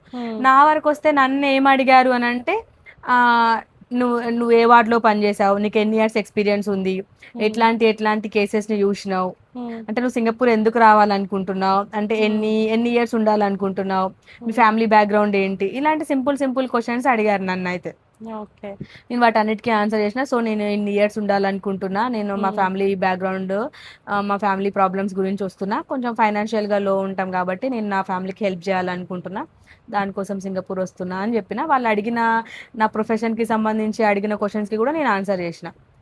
సో ఒక 2 hours 3 hours తర్వాత మనకి మెయిల్ వస్తుంది, మీరు క్వాలిఫై అయ్యారా లేదా, ఇంటర్వ్యూలో నెక్స్ట్ ప్రాసెస్ ఏంటి, ఎట్లుంటది అన్నది చెప్తారనమాట. ఓన్లీ ఇంటర్వ్యూనే ఉంటుందా, ఎగ్జామ్స్ ఏమి ఉండవా? ఇంటర్వ్యూ ఉంటది, ఎగ్జామ్ కూడా ఉంటది. అంటే క్యాడర్ ని బట్టి ఉంటది సుస్మిత. నేను వెళ్ళింది నర్సింగ్ ఎయిడ్ అనమాట. సో నా నర్సింగ్ ఎయిడ్ క్యాడర్ కి ఇంటర్వ్యూనే, ఎగ్జామ్ అవసరం లేదు. ఒకవేళ మనం స్టాఫ్ నర్స్ గా కానీ, రిజిస్టర్ నర్స్ గా, ఎన్రోల్ నర్స్ గా వెళ్ళాలనుకుంటే మాత్రం ఎగ్జామ్ రాయాలి. సింగపూర్ నర్సింగ్ బోర్డ్ SNB అనే ఎగ్జామ్ ఉంటది, మనం ఆ ఎగ్జామ్ రాయాలి, దానికి ప్రిపేర్ అవ్వాల్సింది ఉంటది కొంచెం. ఆ ఎగ్జామ్ రాసి మనం, ఎగ్జామ్ చెన్నైలో ఉంటది, ఆ ఎగ్జామ్ చెన్నైలో రాసిన తర్వాత మనం క్వాలిఫై అయిన తర్వాత అప్పుడు వీసా అంతా ప్రాసెస్ అయిన తర్వాత వెళ్తాం అనమాట. అంటే మన క్యాడర్ ని బట్టి, మన లెవెల్ ని బట్టి ఉంటది అనమాట. సో అప్పుడు నేను వెళ్ళినప్పుడు నాకు ఈ SNB రాయాలి, ఇట్లా ఒక అంటే స్టాఫ్ నర్స్ గా కానీ, రిజిస్టర్ నర్స్ గా కానీ వెళ్ళాలి అని తెలిసినా కానీ, అప్పుడు నాకున్న ఎమర్జెన్సీ అంటే నా ఫ్యామిలీ ప్రాబ్లమ్స్ కానీ, ఫైనాన్షియల్ ప్రాబ్లమ్స్ కానీ, అరే వెళ్దాము అక్కడికి వెళ్ళిన తర్వాత కూడా మనకు ఛాన్స్ ఉంటుంది ఎగ్జామ్ రాయడానికి. ఇక్కడే రాసి వెళ్ళాలి అని ఏమి ఉండదు. ఒకవేళ నువ్వు నర్సింగ్ ఎయిడ్గా వెళ్ళినా కానీ అక్కడికి వెళ్ళిన తర్వాత కూడా మళ్ళీ రాసుకోవచ్చు అనమాట. ఓకే. 6 months తర్వాత 1 year తర్వాత మనకి మన హాస్పిటల్ వాళ్ళే, మన మేనేజ్మెంట్ వాళ్ళే మనకి ఛాన్స్ ఇస్తారు ఎగ్జామ్ రాసుకోవడానికి. సో నేను అనుకున్నా ఇక్కడ రాసి వెళ్ళినా అక్కడ రాసి వెళ్ళినా ఒకటే కదా, మనం వెళ్దాము, ఛాన్స్ వచ్చిన ఆపర్చునిటీ వచ్చినప్పుడే వాడుకోవాలి అన్నట్లు నేను అట్లనే వెళ్ళిపోయాను అనమాట. ఎగ్జామ్ కూడా ఉంటుంది, SNB ఎగ్జామ్ ఉంటుంది, దానికి కూడా ఇంటర్వ్యూ ఉంటుంది. నువ్వు ఇంటర్వ్యూలో క్వాలిఫై అయిన తర్వాతనే SNB ఎగ్జామ్ ఉంటుంది, సింగపూర్ నర్సింగ్ బోర్డ్ SNB అంటే. ఆ ఎగ్జామ్ రాసి క్వాలిఫై అయిన తర్వాత అప్పుడు వెళ్ళొచ్చు అనమాట. తేజ, నీకు ఇంగ్లీష్ కమ్యూనికేషన్ ఫస్ట్ లో కష్టం అనిపించిందా? కష్టం బేసిక్ తెలుగు మీడియం కదా. తెలుగు మీడియం. నాకు ఇంగ్లీష్ కమ్యూనికేషన్ అంటే ఇంగ్లీష్ ఎక్కడ కష్టం అనిపించింది అంటే నేను BSc నర్సింగ్ లో జాయిన్ అయిన తర్వాత ఫస్ట్ డే మాకు క్లాస్ జరిగింది. అన్నట్టు అవి బేసిక్ అనమాట. హార్ట్ గురించి చెప్పారు. హార్ట్ గురించి నాకు హార్ట్ లో పార్ట్స్ తెలియదు ఇంగ్లీష్ లో ఏమంటారు. అప్పుడు మొత్తం తెలుగు కదా, ఫస్ట్ క్లాస్ నుంచి తెలుగు మీడియం, ఇంటర్ కూడా Telugu medium. So direct BSc nursing వెళ్ళాక మా ఫస్ట్ క్లాస్ అనాటమీలో హార్ట్ గురించి ఎక్స్ప్లెయిన్ చేసిండు. ఆ క్లాస్ అయిపోయిన తర్వాత అసలు నాకు ఆ 4 parts ఏమంటారో తెలియదు. వాళ్ళు నార్మల్ గా చెప్పుకుంటా పోతా ఉన్నారు ఇంగ్లీష్ లోనే మొత్తం. ఎందుకంటే అన్ని లాంగ్వేజ్ వాళ్ళు ఉంటారు కదా, తమిళ్ వాళ్ళు ఉంటారు, కేరళ వాళ్ళు, మణిపూరీస్ వీళ్ళందరూ ఉంటారు. ఇంగ్లీష్ లోనే ఉంటది క్లాసెస్ BSc నర్సింగ్. సో నాకు ఫస్ట్ హార్ట్ గురించి చెప్పినప్పుడు అసలు ఫుల్ టెన్షన్ అయింది. నాకు అసలు ఏం అర్థం కాలేదు. మనం కర్ణికలు, జఠరికలు, ఇవి దమనులు, సిరాలు ఇవన్నీ చదువుకొని అక్కడికి వెళ్ళి వెయిన్స్, నర్వ్స్ ఏంటంటే మాట్లాడుతాండ్రు వాళ్ళు. నాకు అసలు ఏం అర్థం కాలేదు. హాస్టల్కి వెళ్ళి మా ఫ్రెండ్ ఫోన్ తీసుకొని మా అన్నయ్యకి ఫోన్ చేసి, అన్నయ్య నేను మిషన్ అయినా కుట్టుకుంటా కానీ నేనైతే చదవలేను అన్నయ్య, నాకు అసలు ఏం అర్థం కావట్లేదు, నేను వెళ్ళిపోతా అన్నయ్య అని చెప్పిన. అప్పుడు మా అన్నయ్య చెప్పిండు, అదేంటి పండు ఇంత దూరం వచ్చినావు, నీకు మంచిగా ఛాన్స్ వచ్చింది, ఈ ఛాన్స్ నువ్వు యూజ్ చేసుకోవాలి, కానీ ఇట్లా వెళ్ళిపోతా అంటే ఎట్లా కుదురుతుంది, ఆగు నేను నీకు డిక్షనరీ తీసుకొస్తా, నువ్వు డిక్షనరీలో చదువు, నీకు ఈజీ అవుతుంది, నువ్వు ట్రై చేయి ఫస్ట్, ఇప్పుడే నీకు ఫస్ట్ డే క్లాస్ చూసి నువ్వు అట్లా అనుకుంటే ఎట్లా, నువ్వు అట్లా ఏం అనుకోకు అని మా అన్నయ్య నాకు ఒక డైరీ, డిక్షనరీ 2 తీసుకొని వచ్చిండు అనమాట. నువ్వు నీ ఫ్రెండ్ ఎవరికైతే ఇంగ్లీష్ బాగా వస్తుందో వెళ్ళి వాళ్ళ దగ్గర కూర్చొని మాట్లాడి పండు, వాళ్ళతో మాట్లాడుతూ ఉంటే నీకు అలవాటు అయిపోద్ది, ఈ డిక్షనరీ కూడా యూజ్ చేసుకో, నీకు అది మెడికల్ డిక్షనరీ, ఆ డిక్షనరీ కూడా యూజ్ చేసుకో, ఇందులో మంచిగా Telugu to English, English to Telugu అన్నీ ఉంటాయి, నీకు ఈజీగా అర్థమైపోద్ది అన్నాడు. అప్పుడు నేను ఏం చేసిన అంటే మా క్లాస్ లో మణిపూరీస్ ఉండేవాళ్ళు, వాళ్ళు ఇంగ్లీష్ కొంచెం మంచిగా మాట్లాడేటోళ్ళు, కేరళ వాళ్ళు మణిపూరీస్ ఉండేవాళ్ళు. సో నేను నాది లాస్ట్ బెంచ్, లాస్ట్ రో అనమాట. సో మణిపూరీస్ మధ్యలో నేను కూర్చునేదాన్ని, 4-5 మణిపూరీస్ మధ్యలో నేను ఉండేదాన్ని. సో వాళ్ళు ఇంగ్లీష్ లో మాట్లాడుతూ ఉంటే నాకు వచ్చిరాని ఇంగ్లీష్ తో వచ్చిరాని మాటలతో నేను వాళ్ళతో మాట్లాడుతుండే. క్లాస్ మాకు 4కి అయిపోయింది. 4కి అయిపోగానే ఎమ్మటే డ్రెస్ చేంజ్ చేసుకొని ఫ్రెష్ అయిపోయి వాళ్ళ రూమ్కి వెళ్ళేదాన్ని. వాళ్ళ రూమ్కి వెళ్ళి అతిన్ అని ఒక అమ్మాయి ఉండే, హోయ్ నువ్వు అతిన్ అని ఇద్దరు ఉంటుండే అనమాట. వాళ్ళు ఇంగ్లీష్ బాగా మాట్లాడేటోళ్ళు. అతిన్ అనే అమ్మాయి క్లాస్ టాపర్. సో ఇక నేను ఆమెతో ఉండేదాన్ని, అతిన్ నాకు ఇంగ్లీష్లో నేను కొంచెం వీక్, ప్లీజ్ నాకు నేర్పివా అని అంటే తను నేర్పించేది అనమాట. నీకు వచ్చింది నాతోటి మాట్లాడుతూ ఉండు అని చెప్పి అట్లనే నేర్చుకున్నాం తప్ప ఇక కొంచెం కష్టమే అనిపించింది. అంటే నాకు బాగా గుర్తుంది ఏంటి అని అంటే అసైన్మెంట్స్ రాయాలి. రాసినప్పుడు అప్పుడు మనం అందరు తెలుగు మీడియమే ఉంటుండే, మా రూమ్ ఒక అమ్మాయి ఇంగ్లీష్ మీడియం, అందరు తెలుగు మీడియం ఉంటుండే. అయితే అరే పక్కన కేరళ వాళ్ళు ఉన్నారుగా, వాళ్ళు ఇంగ్లీష్ అసైన్మెంట్ రాసిండో లేదో వెళ్ళి అడగాలంటే నాకు తెలియదు, ఏమని అడగాలి ఎట్లా అడగాలి అన్నది కూడా నాకు తెలియకపోతుండే. నేను మా ఫ్రెండ్ ఒక అమ్మాయి ఉండే, ఆ అమ్మాయి దగ్గరికి వెళ్ళి నేను వాళ్ళని ఏమని అడగాలి అంటే ఆమె నాకు చెప్తుండే ఇట్లా అడుగు అని. అది ఒక 10 నిమిషాలు ప్రాక్టీస్ చేసి వాళ్ళు మళ్ళీ నన్ను ఇంకో క్వశ్చన్ అడిగింది అనుకో, దానికి ఏం ఆన్సర్ చేయాలి అని కూడా అడిగేదాన్ని. అవన్నీ నేర్చుకొని వాళ్ళ రూమ్ ముందుకు వెళ్ళి కూడా నిల్చొని ఆమె ఏం చెప్పిందో అన్ని ప్రాక్టీస్ చేసి డోర్ కొట్టి పోయి మళ్ళీ ఏదో ఇంటికి తిరిగి మాట్లాడి వచ్చేదాన్ని. అసలు మంచిగా వచ్చేది కాదు. నేను ఎప్పుడైతే ఆ మణిపూరీస్ వాళ్ళ దగ్గర వెళ్ళి కూర్చొని వాళ్ళతో మాట్లాడడము, అతనైతే నాకు చాలా హెల్ప్ చేసింది ఇంగ్లీష్ మాట్లాడడంలో. ఇంకా మా అన్నయ్య ఇచ్చిన గైడెన్స్ కూడా, ఆ డిక్షనరీ కూడా కొంచెం బాగానే హెల్ప్ చేసింది. సర్టిఫికేట్ డాక్యుమెంట్ ప్రాసెస్ ఎలా ఉండేది తేజ? సర్టిఫికేట్ డాక్యుమెంట్ ప్రాసెస్ అంటే మనం ఏజెంట్ ని కన్సల్ట్ అయినప్పుడే వాళ్ళు అడుగుతారు మనల్ని, అంటే మనకి వాళ్ళకి ఏమేం సర్టిఫికేట్స్ కావాలి, ఏమేం కావాలి. మన ఫస్ట్ క్లాస్ నుంచి BSc నర్సింగ్ అయిపోయేంత వరకు అన్ని డాక్యుమెంట్స్ కావాలి వాళ్ళకి, అన్ని ఒరిజినల్స్ మనం స్కాన్ చేసి PDF చేసి పంపాలి. ఎక్స్పీరియన్స్ తప్పకుండా ఉండాలి, అట్లీస్ట్ 1 year అయినా ఎక్స్పీరియన్స్ ఉండాలి. ఎక్స్పీరియన్స్ 1 year అయినా ఉండాలి, ఒరిజినల్ డిగ్రీ ఉండాలి, ట్రాన్స్క్రిప్ట్ ఉండాలి, అన్ని సర్టిఫికేట్స్ ఉండాలి, అన్ని ప్రాపర్గా ఉండాలి సర్టిఫికేషన్స్. ఎందుకంటే ఒకసారి మనం సర్టిఫికేట్స్ మనం సింగపూర్ కి పంపించినప్పుడు, అంటే సింగపూర్ నర్సింగ్ బోర్డ్ కి మనం పంపించినప్పుడు వాళ్ళు మనం ఎక్కడైతే వర్క్ చేసినామో ఆ హాస్పిటల్ కి మెయిల్ చేసి వెరిఫికేషన్ చేయడం జరుగుద్ది అనమాట. వెరిఫికేషన్ చేసినప్పుడు లేకపోతే సింగపూర్ నర్సింగ్ బోర్డ్ కి, అంటే మన ఇండియన్ నర్సింగ్ బోర్డ్ కి, తెలంగాణ నర్సింగ్ బోర్డ్ కి వాళ్ళు మెయిల్ చేస్తారు, మెయిల్ చేసినప్పుడు ఆ మెయిల్ కి వాళ్ళు ఆన్సర్ ఇచ్చేటట్టు ఉండాలి. ఎందుకంటే మనం చదివితేనే, మనం అక్కడ జాబ్ చేస్తేనే మన వర్క్ ఐడి కానీ, మన పే స్లిప్ ఐడి కానీ వాటన్నిటితోటి వాళ్ళు ఆన్సర్ చేయడానికి ఉంటది. ఒకవేళ వాళ్ళు మెయిల్ చేసినప్పుడు వీళ్ళు సింగపూర్ అంటే మన ఇండియన్ నర్సింగ్ బోర్డు కానీ, లేకపోతే మనం ఏ హాస్పిటల్లో అయితే వర్క్ చేసినామో వాళ్ళు ఆ మెయిల్ కి రిప్లై ఇవ్వలేదు అనుకో, సో మనం ఫేక్ ఐడి అంటే ఫేక్ డాక్యుమెంట్స్ ప్రొవైడ్ చేసినట్లు అనమాట. కాబట్టి పక్కా ప్రాపర్ డాక్యుమెంట్స్ మనం సబ్మిట్ చేయాలి. వాళ్ళు మెయిల్ చేస్తారు, మెయిల్ చేస్తారు, మన తెలంగాణ నర్సింగ్ బోర్డుకి మెయిల్ చేస్తారు. మనం ఏ హాస్పిటల్లో అయితే వర్క్ చేసినామో అంటే మనము మన ఎక్స్పీరియన్స్ సర్టిఫికేట్ ఇచ్చినప్పుడు వాళ్ళకి అందులో మనం ఏ హాస్పిటల్లో వర్క్ చేసినామో ఆ మెయిల్ ఐడీస్ అవన్నీ ఉంటాయి కదా. సో వాళ్ళు దానికి మెయిల్ చేసి కన్ఫర్మ్ చేసుకుంటారు ఈ అమ్మాయి అక్కడ పని చేసిందా లేదా. మన ఇప్పుడు మనం వర్క్ చేసినప్పుడు మన వర్కింగ్ ఐడి ఉంటది కదా, ఆ వర్కింగ్ ఐడి అవన్నీ వాళ్ళు వెరిఫై చేసుకుంటారు పక్కా. పక్కా అంటే ప్రాపర్ డాక్యుమెంట్స్ అయితే సబ్మిట్ చేయాలి. కొంచెం అటు ఇటు ఉన్నా తీసుకోరు, మన ఏజెంటే చెప్పేస్తారు ముందే చెక్ చేసి ఇందులో ఏదో తప్పు ఉంది చూసుకోండి అది ఇది అనేసి చెప్పేస్తారు. సింగపూర్ జాబ్ ఎక్స్పీరియన్స్ ఎలా ఉండేది తేజ? సింగపూర్ జాబ్ ఎక్స్పీరియన్స్ ఎట్లుంది అని అంటే బాగుంది సుస్మిత. అంటే కొంచెం అలవాటు అవ్వడానికి కొంచెం టైం పట్టింది, కాకపోతే బాగుంది అక్కడ. బాగుంది అంటే ఇక్కడ అంటే అందరు మనకు తెలుగు వాళ్ళు, తెలిసిన వాళ్ళు, అంటే తెలిసిన వాళ్ళు కాకపోయినా తెలుగు వాళ్ళు కాబట్టి మన కమ్యూనికేషన్ అనేది కొంచెం ఈజీ ఉంటది. అక్కడ ఎట్లుంటది, చైనీస్ వాళ్ళు ఉంటారు కాబట్టి వేరే లాంగ్వేజ్ మనకి. కాకపోతే మనం అక్కడ లాంగ్వేజ్ నేర్చుకోవడం మ్యాండేటరీ ఏం కాదు, కానీ ఇంగ్లీషే కమ్యూనికేషన్ ఇంగ్లీష్ లోనే ఉంటది. మంచిగా ఉంటది, సేమ్ ప్రాసెస్ ఉంటది ఇక్కడ ఎట్లనో అక్కడ ఎట్లనో ఉంటాయి కానీ కాకపోతే కొన్ని బేసిక్ స్టెప్స్ అవి ఇవి. నువ్వు ఫస్ట్ టైం సింగపూర్ వెళ్ళినప్పుడు నీ ఫీలింగ్ ఎలా ఉంది తేజ? మస్తు హై ఫీల్ అయినా సుస్మిత నేను. ఎందుకంటే first of all main thing ఏంటంటే మా ఏరియా నుండి కానీ, అంటే మా ఫ్యామిలీ నుండి కానీ ఫస్ట్ అమ్మాయి నేనే హైదరాబాద్ వెళ్ళి చదువుకున్నా, అదే పెద్ద ఇష్యూ.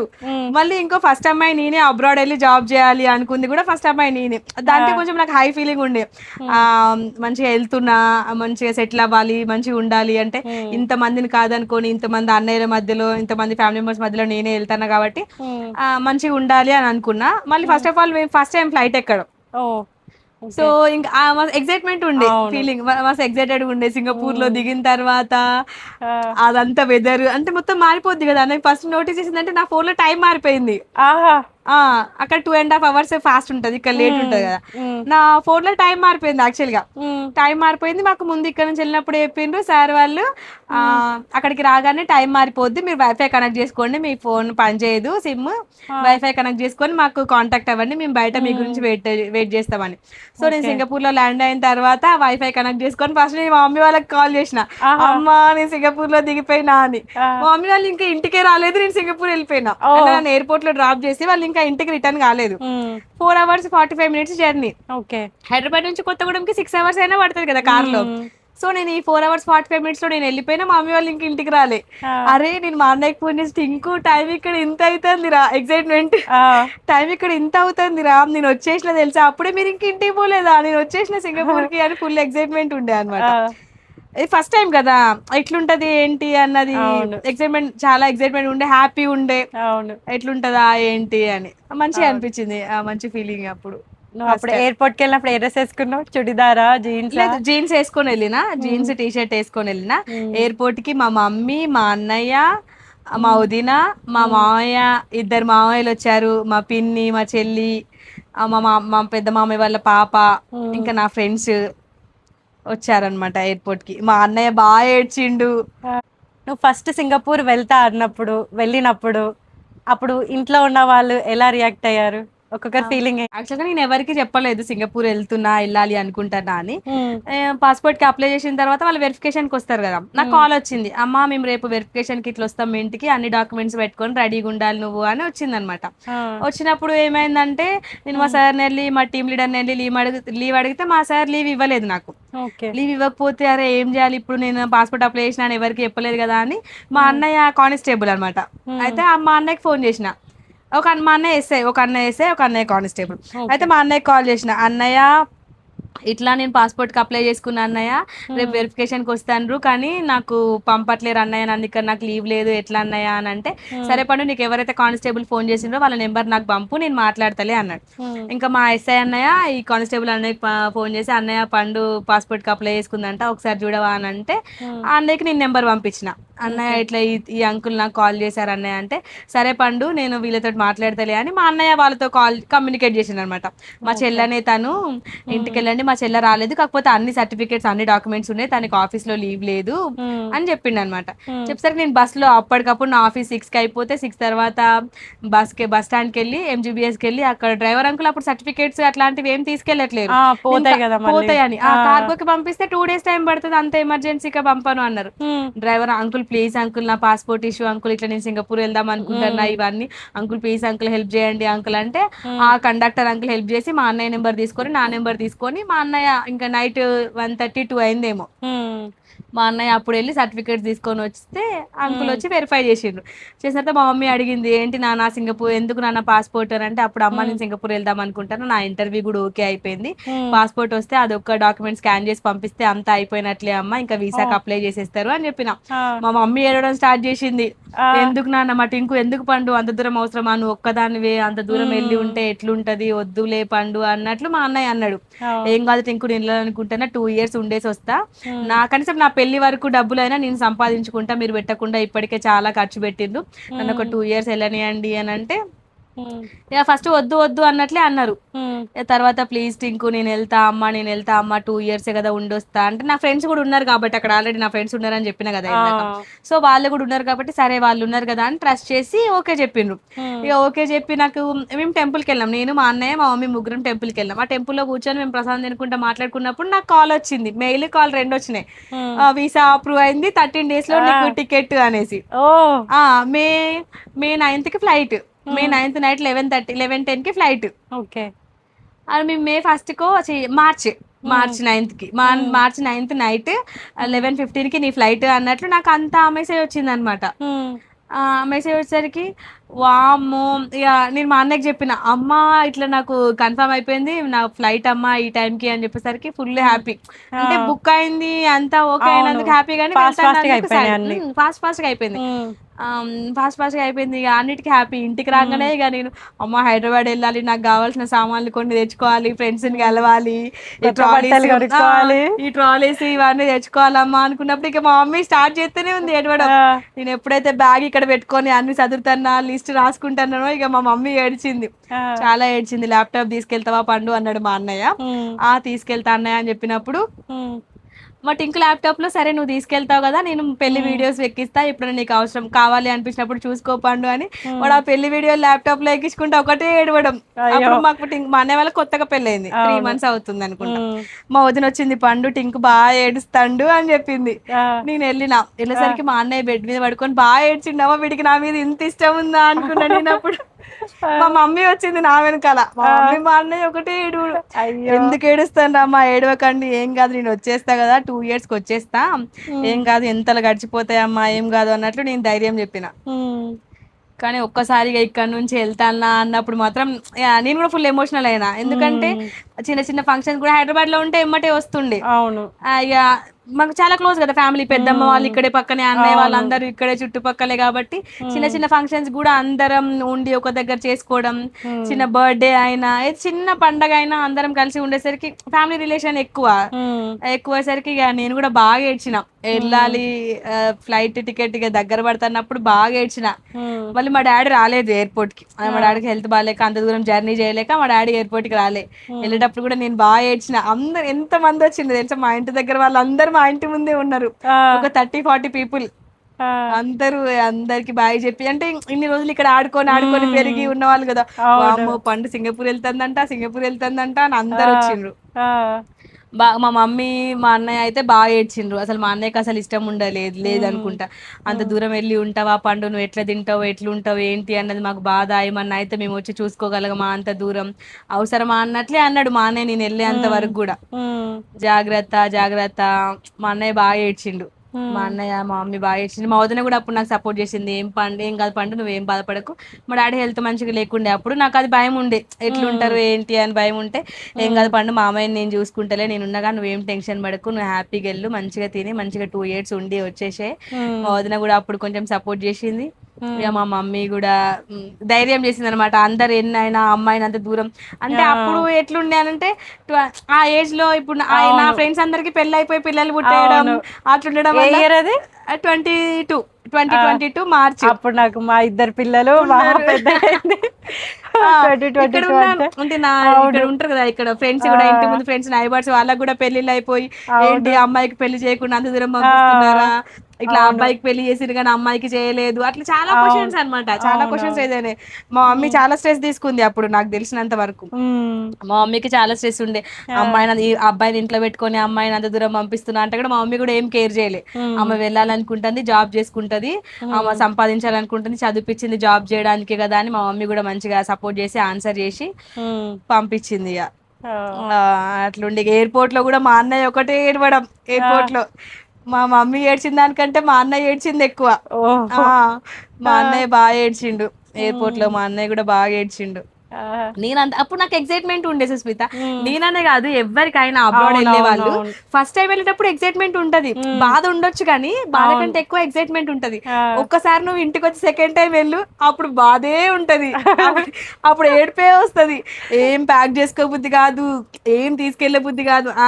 సరేలే చేస్తే చెయ్యి, పెడితే పెట్టు, పచ్చడా ఉంటే ఉండు లేకపోతే లేదు, ఇట్లనే అనిపిస్తుంది. కానీ అప్పటిలాగా నేను ఇది తీసుకెళ్ళాలి, ఆ బట్టలు కొనుక్కోవాలి, అది కొనుక్కోవాలి, ఇది కొనుక్కోవాలి అన్న ఎక్సైట్మెంట్ సెకండ్ టైం ఉండదు. ఎందుకంటే మనం ఫస్ట్ టైం ఎక్సైట్మెంట్ తో వెళ్ళినాం, అక్కడ మనకి ఎట్లుంటది ఏంటి అన్నది మనకి ఏం తెలియదు కదా. సెకండ్ టైం వెళ్ళినప్పుడు ఆ పెయిన్, అక్కడ ఎంత ఉంటది, ఆ బాధ, ఫ్యామిలీని మిస్ అవ్వడం, అవన్నీ బాగా తెలుస్తాయి. కాబట్టి సెకండ్ టైం ఫుల్ పెయిన్ ఉంటది వెళ్ళడానికి, ఫస్ట్ టైం ఏమంత ఉండదు. మనకి ఎక్సైట్మెంట్ ఉంటది, ఫ్యామిలీ వాళ్ళకి ఎమోషనల్ గా ఉంటది. అంటే పెళ్ళైనాక ఆషాఢంకి అమ్మ వాళ్ళ ఇంటికి వచ్చి అత్తగారి ఇంటికి వెళ్ళేటప్పుడు ఎట్లుంటది అట్లా అంతే ఉంటది. ఇక అప్పటి వరకు ఏం తెలియదు కదా అని. 1 week ఇంట్లో అమ్మ వాళ్ళ ఇంట్లో 9 గంటలకు లేచి 10 గంటలకు వండుకున్నా ఎవరు అడిగేటోళ్ళు ఉంటారు కాబట్టి పొద్దున్న 6 గంటలకే లేవాలా అన్న బాధ లాగా ఉంటది. 6 ఎక్కడ, ఇంకా 5కి లేవాలి, 6కి లేస్తే అవుతుందా, 6 గంటలకు 5 గంటలకు లేవాలా అన్న బాధ అట్లనే ఇక సేమ్ అంతే ఉంటది. అక్కడ ఎన్నిటికి లేసేదాన్ని సింగపూర్ లో? అంటే డ్యూటీ టైం ని బట్టి, అంటే నేను వెళ్ళిన ఒక 2 years ఎట్లుండే అంటే మాకు 3 shifts ఉండే. నేను 2 years వరకు 3 shift ఉండే. మార్నింగ్ 6:30 to 2:30, 1 to 9:30, మరి నైట్ డ్యూటీ అయితే 9 to మార్నింగ్ 7 ఉండే. ఇక షిఫ్ట్ ని బట్టి లేసేదాన్ని. ఒకవేళ మార్నింగ్ 6:30 ఉందనుకో, అప్పుడు కొత్త కదా భయం ఉంటుండే, ఎట్లుంటదా ఏంటి, ఫాస్ట్ గా వెళ్ళాలి, తొందరగా వెళ్ళాలి అన్నట్లు 5:30కి లేసి స్నానం చేసి రెడీ ఉండి బిస్కెట్స్ ఏమన్నా ఉంటే తిని 6:30కి డ్యూటీ అయితే 6:15 వరకు వాటిలో ఉండేదాన్ని. 6:15 వరకు వాటిలో అట్లా ఉండేదాన్ని. ఇక ఒక 6 months అట్లా అయిపోయి అలవాటు అయిపోయిన తర్వాత ఎగ్జాక్ట్ గా 6:30కి అట్లా వెళ్తుండే. అట్లా వెళ్తే ఒకవేళ మార్నింగ్ ఆఫ్టర్నూన్ డ్యూటీ అనుకో, 1కి కదా డ్యూటీ, 11:30కి లేసి స్నానం చేసి 12కి వెళ్ళి కింద లంచ్ చేసి 12:45 వరకు వార్డుకి వెళ్తుండే. ఈవినింగ్ 9 o'clock కదా డ్యూటీ, 8:30, 8:45 వరకు 9 o'clock డ్యూటీకి వెళ్తుండే. షిఫ్ట్ ని బట్టి లేసే వాళ్ళం. ఇప్పుడు ఎట్లుంది అంటే 2024 నుంచి ఎట్లా అంటే మాకు 12 hours duty, morning 7 to evening 7 అనమాట. సో మార్నింగ్ 7 to ఈవినింగ్ 7 కదా, నేను 5:30కి 5:45కి అలారం పెట్టుకుంటా. అప్పుడు లేసి స్నానం చేసి మళ్ళీ పడుకుంటా. స్నానం చేసి రెడీ అయ్యి కాసేపు అట్లా బెడ్ మీద ఉరుగుతా అనమాట. ఉరిగి 6:30కి 6:45కి అట్లా అలారం పెట్టుకొని లేసి ఇక డైరెక్ట్ డ్యూటీకి వెళ్ళిపోతా. మళ్ళీ ఈవినింగ్ వచ్చిన తర్వాత అంతే. ఎక్కడ ఉండేది హాస్పిటల్? నేను ఉండేది అంటే సింగపూర్ లో చువా చుకాంగ్ Avenue 4. అక్కడ వెళ్తే బెతానీ నర్సింగ్ హోమ్ అంటే అక్కడ తెలుస్తుంది ఈజీగా. అంటే వాకబుల్ డిస్టెన్స్ ఉండేదా లేకపోతే మెట్రో అట్లేం లేదు, నాకు పైన హాస్టల్ కింద హాస్పిటల్ అట్లనే ఉంటుండే అనమాట. పైన కింద ఉండేది. అలా అంటే దగ్గర ఎప్పుడైనా లేవచ్చు తొందరగా. ఒకవేళ అలారం అటు ఇటు లేట్ అయినా స్టాఫ్ వచ్చి లేపుతారు, ఇంకా లేవలేదు ఏంటి అని. రూమ్మేట్స్ ఎలా ఉండేవాళ్ళు? అంటే నేను వెళ్ళినప్పుడు అక్కడ తెలుగు వాళ్ళు, నేను ఇంకొక అమ్మాయి నా క్లాస్మేట్ ఉండేది, ఇద్దరమే తెలుగు వాళ్ళం. మిగతా వాళ్ళందరూ ఫిలిప్పీన్స్, మియన్మార్ వాళ్ళు, తమిళ అక్క వాళ్ళు, తమిళ్ వాళ్ళు అప్పుడు ఎవరు ఒక అక్క ఉండేది, అంటే ఇద్దరు అక్కలు ఉండేవాళ్ళు తమిళ అక్క వాళ్ళు, ఇంకా మిజోరాం వాళ్ళు ఉండేవాళ్ళు అనమాట. ఇక రూమ్మేట్స్ మనలాగా కాదు, అసలు మాట్లాడొద్దు, సైలెంట్ గా ఉండాలి, అస్సలు మాట్లాడొద్దు తెలుసా, రూమ్ లో ఫోనే మాట్లాడొద్దు, rules and regulation full strict గా. అప్పుడు కోవిడ్ టైం కదా, డ్యూటీలోనే వాటిలోనే స్నానం చేసి రావాలి డ్యూటీ అయిపోయిన తర్వాత. వెళ్ళిన కొత్తలో 2022లో వెళ్ళిన కదా నేను, అప్పుడు ఒక 6 months వరకు డ్యూటీలోనే స్నానం చేసి పైకి వెళ్ళాలి, ఎందుకంటే ఇన్ఫెక్షన్ కదా. డ్యూటీకి వెళ్ళేటప్పుడే బట్టలు తీసుకొని వెళ్ళి వేరే రూమ్ లో పెట్టుకొని, స్టాఫ్ రూమ్ ఉంటది అనమాట, అందులో పెట్టుకొని డ్యూటీ అంతా అయిపోయిన తర్వాత స్నానం చేసి డ్రెస్ చేంజ్ చేసుకొని పైకి వెళ్ళాలి. ఒకవేళ మనం బయటికి వెళ్ళినా, బయటికి వెళ్ళి వచ్చిన తర్వాత ఎమ్మటే స్నానం చేసి రూమ్ లోకి వెళ్ళాలి, బట్టలు మార్చుకొని ఉండడానికి ఉండదు అనమాట. అట్లా చాలా స్ట్రిక్ట్ ఉండే, రూమ్మేట్స్ కూడా ఫుల్ స్ట్రిక్ట్ ఉంటారు. అసలు రూమ్ లో ఫోన్ మాట్లాడనియరు, రూమ్ లో తినద్దు, రూమ్ లో ఫుడ్ ఐటమ్స్ ఏం పెట్టుకోవద్దు. మళ్ళీ అందరు నాకంటే పెద్దవాళ్ళు అక్కడ 30+ వాళ్ళు ఉండేటోళ్ళు అనమాట. ఇంకా అక్క, నాకు ఫస్ట్ లో వాళ్ళని ఏమని పిలవాలో కూడా తెలుసు కదా, అక్క అక్క అని పిలిచేదాన్ని, మన తెలుగు వాళ్ళని పిలిచినట్టు.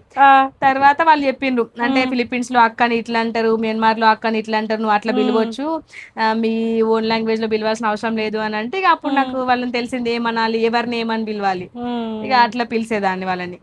మళ్ళీ అప్పుడు మాకు రూమ్ క్లీనింగ్ డ్యూటీస్ ఉండే, వీక్లీ ఒకసారి రూమ్ క్లీన్ చేయాలన్నమాట. రూమ్ క్లీనింగ్ డ్యూటీస్ ఉండేవి, మంచిగా ఉండే. అప్పుడు నేనే చిన్నదాన్ని కాబట్టి ఆ రూమ్ లో అక్క వాళ్ళు కూడా అందరు కొంచెం మంచిగా చూసుకునేటోళ్ళు, అంతేం బెదిరించే వాళ్ళు ఏం కాదు. రూల్స్ అండ్ రెగ్యులేషన్స్ మంచిగా ఎక్స్ప్లెయిన్ చేస్తుండే అనమాట. ఫుడ్ ఎలా ఉండేది అక్కడ? ఫుడ్ ఇప్పటి వరకు కూడా ఫుడ్ ఎట్లుంటుందో నాకు తెలియదు సుస్మిత, అసలు నేను తినేదాన్ని కాదు, అసలు ఇప్పటికీ నేను తినను. స్టార్టింగ్ లో రైస్ ఒక్కటి తినేదాన్ని, అయితే మా మమ్మీ పచ్చళ్ళు పెట్టి పంపించింది అనమాట. ఆ పచ్చళ్ళు ఒక 3-4 months వరకు వచ్చినాయి సుస్మిత. కారం పొడి చేసి పంపించింది, చికెన్ పికిల్ ఒకటి పంపించింది, ఇంకేం 3-4 months వరకు వచ్చినాయి. ఇక ఆ తర్వాత మాకు నియర్ బై వాకబుల్ డిస్టెన్స్ లో 3 minutes 2 minutes వాక్ లోనే ఒక చిన్న తమిళ్ షాప్ ఉంటది అనమాట, ఫుడ్ కోర్ట్ ఉంటది. ఇక ఆ ఫుడ్ కోర్ట్ లో తినేదాన్ని దోశ, లేకపోతే అక్కడ నుంచి పప్పు, చికెన్, అవన్నీ అంటే తమిళ స్టైల్లో వండినా గానీ మంచిగా ఉండేవి, కొంచెం ఉప్పు కలుపుకుంటే బాగుండేవి, అవి కొనుక్కొని తినేదాన్ని. కానీ అసలు అక్కడ ఫుడ్ మాత్రం ఎప్పుడూ తినలేదు సుస్మిత నేను ఇప్పటి వరకు. నా సింగపూర్ లో ఫేవరెట్ ఫుడ్ ఏంటి అని అడిగితే మాలా అని ఒకటి ఉంటది అనమాట. అది నార్మల్ గా అన్ని వెజిటేబుల్స్ బాయిల్ చేసి అందులో కొంచెం స్పైసెస్ యాడ్ చేసి ఇస్తారనమాట. ప్రిపేర్ చేసుకుంటాను, అప్పుడు ఫోటో పంపిన అది కొనుక్కోనేది, నాకు ప్రిపేర్ చేసుడు రాదు, అది కొనుక్కొని వచ్చేదాన్ని. అదొకటి ఫేవరెట్ ఫుడ్. వెజిటేబుల్స్ అన్ని అవన్నీ అది తినేదాన్ని, అది బాగుంటది. అంటే కొంచెం బాయిల్ చేసి కొంచెం స్పైసీ ఉంటది, అందులో మనం ఎగ్ యాడ్ చేసుకోవచ్చు, మష్రూమ్స్ యాడ్ చేసుకోవచ్చు, కొత్తిమీర ఇవన్నీ కూడా యాడ్ చేసుకోవచ్చు అందులో, పాలకూర ఇవన్నీ. నూడిల్స్ అంటే నూడిల్స్, రైస్ అంటే రైస్, ఇవి రెండు లేకుండా కూడా ఇస్తారు. నా ఫేవరెట్ ఫుడ్ అది అన్నమాట. యాక్చువల్గా నువ్వు చిన్నప్పటి నుంచి అన్ని కర్రీస్ తినే అమ్మాయివా, లేకపోతే దొండకాయ కూర వండితే దొండకాయలు తీయడం, చిక్కుడుకాయ కూర వండితే చిక్కుడుకాయలు తీయడం ఆ టైపా? అలా చెప్పాలంటే అసలు అంత ఆప్షన్ లేకుండే సుస్మిత, అప్పుడున్న ఫైనాన్షియల్ దానికి అంత ఆప్షన్ లేకుండే, ఏది పెడితే అది తినాలి అనేలాగే ఉండేది. అంటే కొంతమంది తింటారు కదా, అన్ని అట్లేం తినేదాన్ని కాదు. సొరకాయ కూర ఒకటి కొంచెం తినబుద్ధి కాదు, నేను మా అన్నయ్య కొట్టుకునేటాడు, మా అన్నయ్య కూడా తిన్నాడు. సొరకాయ కూర ఒక్కటి తినేదాన్ని కాదు అని గుర్తుంది, అంతే తప్ప మిగతా అన్ని కూరలు తినేదాన్ని నేను. నాకు పెసరపప్పు, మైసూర్ పప్పు, పెసరపప్పు ఒకటి ఉంటది రెడ్ కలర్ పప్పు, మైసూర్ పప్పు, మా మమ్మీ అది వండితే బాగా తినేదాన్ని. నా ఫేవరెట్ కర్రీ టమాటా కర్రీ. టమాటా కూర కొంచెం అడుగంటి మాడినట్లుంటే టేస్ట్ బాగుండేది, అదొకటి బాగా తినేదాన్ని. మా మమ్మీ సాంబార్ కూడా బాగా చేసేది. ఇవే ఫేవరెట్ నాకు ఇప్పటికి కూడా. వెజిటేరియన్ అంటే ఫుడ్సే ఎక్కువ ఇష్టం, చికెన్ మటన్ కంటే నేను ఇవి కూరగాయలు పెడితేనే ఎక్కువ తింటా. నార్మల్ గా అక్కడ సింగపూర్ లో మామూలుగా బయటకు వెళ్ళినా ఏదైనా రెస్టారెంట్స్ కి వెళ్ళినా వెజిటేరియన్ ప్రిఫర్ చేస్తాం. మా ఫ్రెండ్స్ అంటారు కదా, బయటకు వచ్చినప్పుడల్లా మంచిగా తినొచ్చు కదా, డబ్బులు పెట్టి కొనుక్కుంటాను, చికెన్ తిను మంచిగా, మటన్ తిను, అది తిను, ఇది తిను అని చెప్తారు. కానీ నాకు ఎక్కువ వెజిటేబుల్ థాలీ అట్లనే తీసుకోవడానికి ఇష్టపడతా నేను. బాగుంటాయి మరి అక్కడ? బాగుంటది, అంటే తెలుగు రెస్టారెంట్స్ ఉన్నాయి సుస్మిత సింగపూర్ లో. లిటిల్ ఇండియా అని ఒక ప్లేస్ ఉంటది అనమాట, ఒక ఏరియా, అక్కడ చాలా తెలుగు రెస్టారెంట్స్ ఉంటాయి. అక్కడ తమిళ వాళ్ళ ఇక మన అన్ని దొరుకుతాయి అక్కడ, బట్టల దగ్గర నుంచి, కూరగాయల దగ్గర నుంచి, దేవుళ్ళ ఫోటోలు అన్ని ప్రతిదీ దొరుకుద్ది. లిటిల్ ఇండియా అంటే చిన్నప్పుడు మన ఇండియా, అక్కడ రోడ్లు కూడా ఆ ఒక్క ప్లేస్ లోనే రోడ్లు కూడా అట్లనే ఉంటాయి, మన ఇండియాలో ఎట్లుంటాయో అట్లనే సెమీ ఇండియా లాగా అట్లుంటది అనమాట. అట్లుంటది. పాటలు కూడా మనం ఎప్పుడైనా కోటి వెళ్ళినావా, హైదరాబాద్ కోటి? వెళ్ళలే. హైదరాబాద్ లో కోటిలో వెళ్తే ఈజీగా తెలిసిపోద్ది అనమాట. షాప్స్ లలో మ్యూజిక్ పెట్టి రండి రండి రండి అని ఇట్లా అడుగుతా మన ఉంటారు. కొత్తగూడెంలో కూడా అట్లనే పిలుస్తారు వెళ్తా ఉంటే. రండి రండి అట్లా ఉంటది అనమాట. అన్ని మ్యూజిక్ బాగా పెడతారు. మ్యూజిక్లు పెట్టి అక్కడ ఉండి రండి రండి కొనుక్కోండి, పూలు కొనుక్కోండి. గోల్డ్ షాప్ వాళ్ళు కూడా పిలుస్తారు, రండి రండి చూడండి అని, బట్టలు తీసుకోవడానికి రండి. ఫుడ్ వాళ్ళు కూడా మెనూ కార్డ్ చూపిస్తా ఉంటారు, రండి రండి తినడానికి. అవి చిన్నపాటి కోటి లైన్స్ లా ఉంటాయి అనమాట అవి. కానీ గోల్డ్ అంటే ఇప్పుడు ఇక్కడ రేట్స్ కంటే అక్కడ రేట్స్ ఏమన్నా తక్కువ ఎక్కువ అలా ఏమన్నా ఉంటుందా? అదేం లేదు, మేబీ గ్యాడ్జెట్స్ కి అంటే ఇట్లా మొబైల్ ఫోన్స్ లాంటివి ఇట్లా ఎలక్ట్రానిక్స్ వాటికి మేబీ ఏమైనా డిఫరెన్స్ ఉండొచ్చు, కానీ గోల్డ్ సేమ్ ఉంటుంది సుస్మిత. మళ్ళీ ఇంకా నాకు తెలిసినంత వరకు, అంటే నేను అబ్జర్వ్ చేసింది నాకు తెలిసినంత వరకు ఏంటంటే అక్కడ ఇంకా దాన్ని ఏమంటారు, మేకింగ్ చార్జెస్ ఎక్కువ, చాలా ఎక్కువ ఉంటాయి. మేకింగ్ చార్జెస్ చాలా ఎక్కువ ఉంటాయి అక్కడ. మేకింగ్ చార్జెస్ ఎక్కువ ఉంటుంది, జిఎస్టీ కూడా చాలా ఎక్కువ ఉంటది. ఇట్లా మొబైల్ ఫోన్స్ లాంటివి ఇంకా ఇయర్ పాడ్స్ అట్లాంటి చిన్న చిన్న ఏమన్నా అక్కడ కొనుక్కోవచ్చు, కానీ గోల్డ్ అయితే నాకు తెలిసి ఇండియాలోనే కొనుక్కోవడానికి ప్రిఫర్ చేస్తాను నేనైతే. ఓకే, ఇక్కడ వేస్తేనే బాగుంటుంది. గోల్డ్ ఎంత పర్చేస్ చేసావు సింగపూర్ జాబ్ చేసిన కా నుంచి ఇప్పటి వరకు? ఎంత అంటే అంటే నాకు కావాల్సినంత ఉంది. చేయించుకున్నావు కదా? చేయించుకున్నా, ఒకటి హారం చేయించుకున్నా. మొన్న రీసెంట్ గా వచ్చినప్పుడు ఒక చిన్న నెక్లెస్ కొనుక్కున్నా, బ్యాంగిల్స్ కొనుక్కున్నా. అక్కడ హాస్పిటల్ వర్క్ కల్చర్ ఇండియాతో కంపేర్ చేస్తే ఎలా ఉంది? ఎలా ఉందంటే, ఇక్కడ నేను 1.5 years చేసిన హాస్పిటల్లో, అక్కడ కూడా చేస్తున్నా. డిఫరెంట్ ఉంటది సుస్మిత. ఇండియాలో అయినా ఒక హాస్పిటల్ కి కొంచెం తేడా ఉంటది. సో ఇక్కడికి అక్కడికి అయితే చాలా తేడా ఉంటది. ఎందుకంటే ప్రొసీజర్స్ మేబీ ఒకటి అవ్వచ్చు, కానీ స్టాండర్డ్స్ కొంచెం డిఫరెంట్ ఉంటాయి అనమాట. Singapore nursing standards, Indian nursing standards కి కొంచెం తేడా అనిపించింది నాకైతే. తేడా ఉంటది. పంక్చువాలిటీ బాగుంటది అక్కడ, పంక్చువాలిటీ బాగుంటది అన్ని. అంటే ఇక్కడ నేను ఉన్నప్పుడైతే అంత పేపర్ వర్క్. ఇక్కడ మన ఇండియాలో నేను వర్క్ చేసిన దగ్గర మొత్తం పేపర్ వర్క్. అక్కడ సింగపూర్ లో మొత్తం ఆన్లైన్, అంటే ల్యాప్టాప్ లో అన్నమాట. మొత్తం సిస్టమ్ లోనే మనం చేయడం, డాక్యుమెంటేషన్ అంతా సిస్టమ్ లోనే ఉంటది. ఇక్కడ అయితే మొత్తం పేపర్ వర్క్ ఉంటది. అంటే ఇక్కడ మనం బ్లడ్ టెస్ట్లు కానీ, అంటే బ్లడ్ విత్డ్రా చేయడం కానీ, క్యాన్లా పెట్టడం కానీ, ఇట్లాంటి సింపుల్వి మన బేసిక్ స్టాఫ్ నర్సెస్ కూడా చేస్తారు రిజిస్ట్రేషన్. కానీ అక్కడ నువ్వు వెళ్ళిన తర్వాత ఇట్లాంటి అంటే బ్లడ్ తీయాలంటే ల్యాబ్ టెక్నీషియన్సే రావాలి, మెడిసిన్ ఆర్డర్ పెట్టాలంటే ఫార్మసిస్టే ఉండాలి. ఇట్లాంటి కొన్ని రూల్స్ ఉంటాయి అన్నమాట. చాలా స్ట్రిక్ట్ ఉంటుంది సుస్మిత, చాలా అంటే చాలా స్ట్రిక్ట్ ఉంటుంది. రూల్స్ అండ్ రెగ్యులేషన్స్ చాలా మంచిగా ఫాలో అవుతారు. నాకైతే నచ్చింది.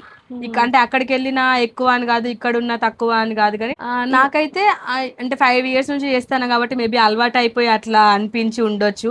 నాకు నచ్చింది, ఇక్కడ నచ్చింది, అక్కడ నచ్చింది. కాకపోతే నాకు అనిపించింది ఏంటంటే ఇండియన్, అంటే మన ఇక్కడ స్టాండర్డ్స్ కి అక్కడ స్టాండర్డ్స్ కి తేడా అయితే ఉంది.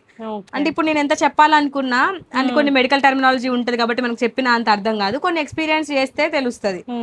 నాకైతే అట్లా అనిపించింది, తేడా అయితే ఉంటది పక్క. కోవిడ్ టైంలో కోవిడ్ వచ్చిందా నీకు? కోవిడ్ టైంలో రాలేదు సుస్మిత. ఒక 6 months తర్వాత, అంటే నేను మార్చ్ లో వెళ్ళినా కదా, నాకు అక్టోబర్ లో కోవిడ్ వచ్చింది. అసలు ఎంత సివియర్ అంటే, నాకు అప్పుడు దగ్గు వచ్చింది కొంచెం.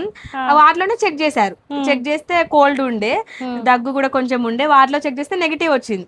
సరే నువ్వు 2 days లీవ్ తీసుకో, కోల్డ్ ఉంది కదా మళ్ళీ వేరే వాళ్ళకి స్ప్రెడ్ అవుద్ది, ప్రస్తుతానికైతే. అప్పుడు మా వార్డులో నెగిటివ్ కేసెస్ అనమాట, ఎవరికి లేదు కదా, నువ్వు రెస్ట్ తీసుకో అని పంపించారు.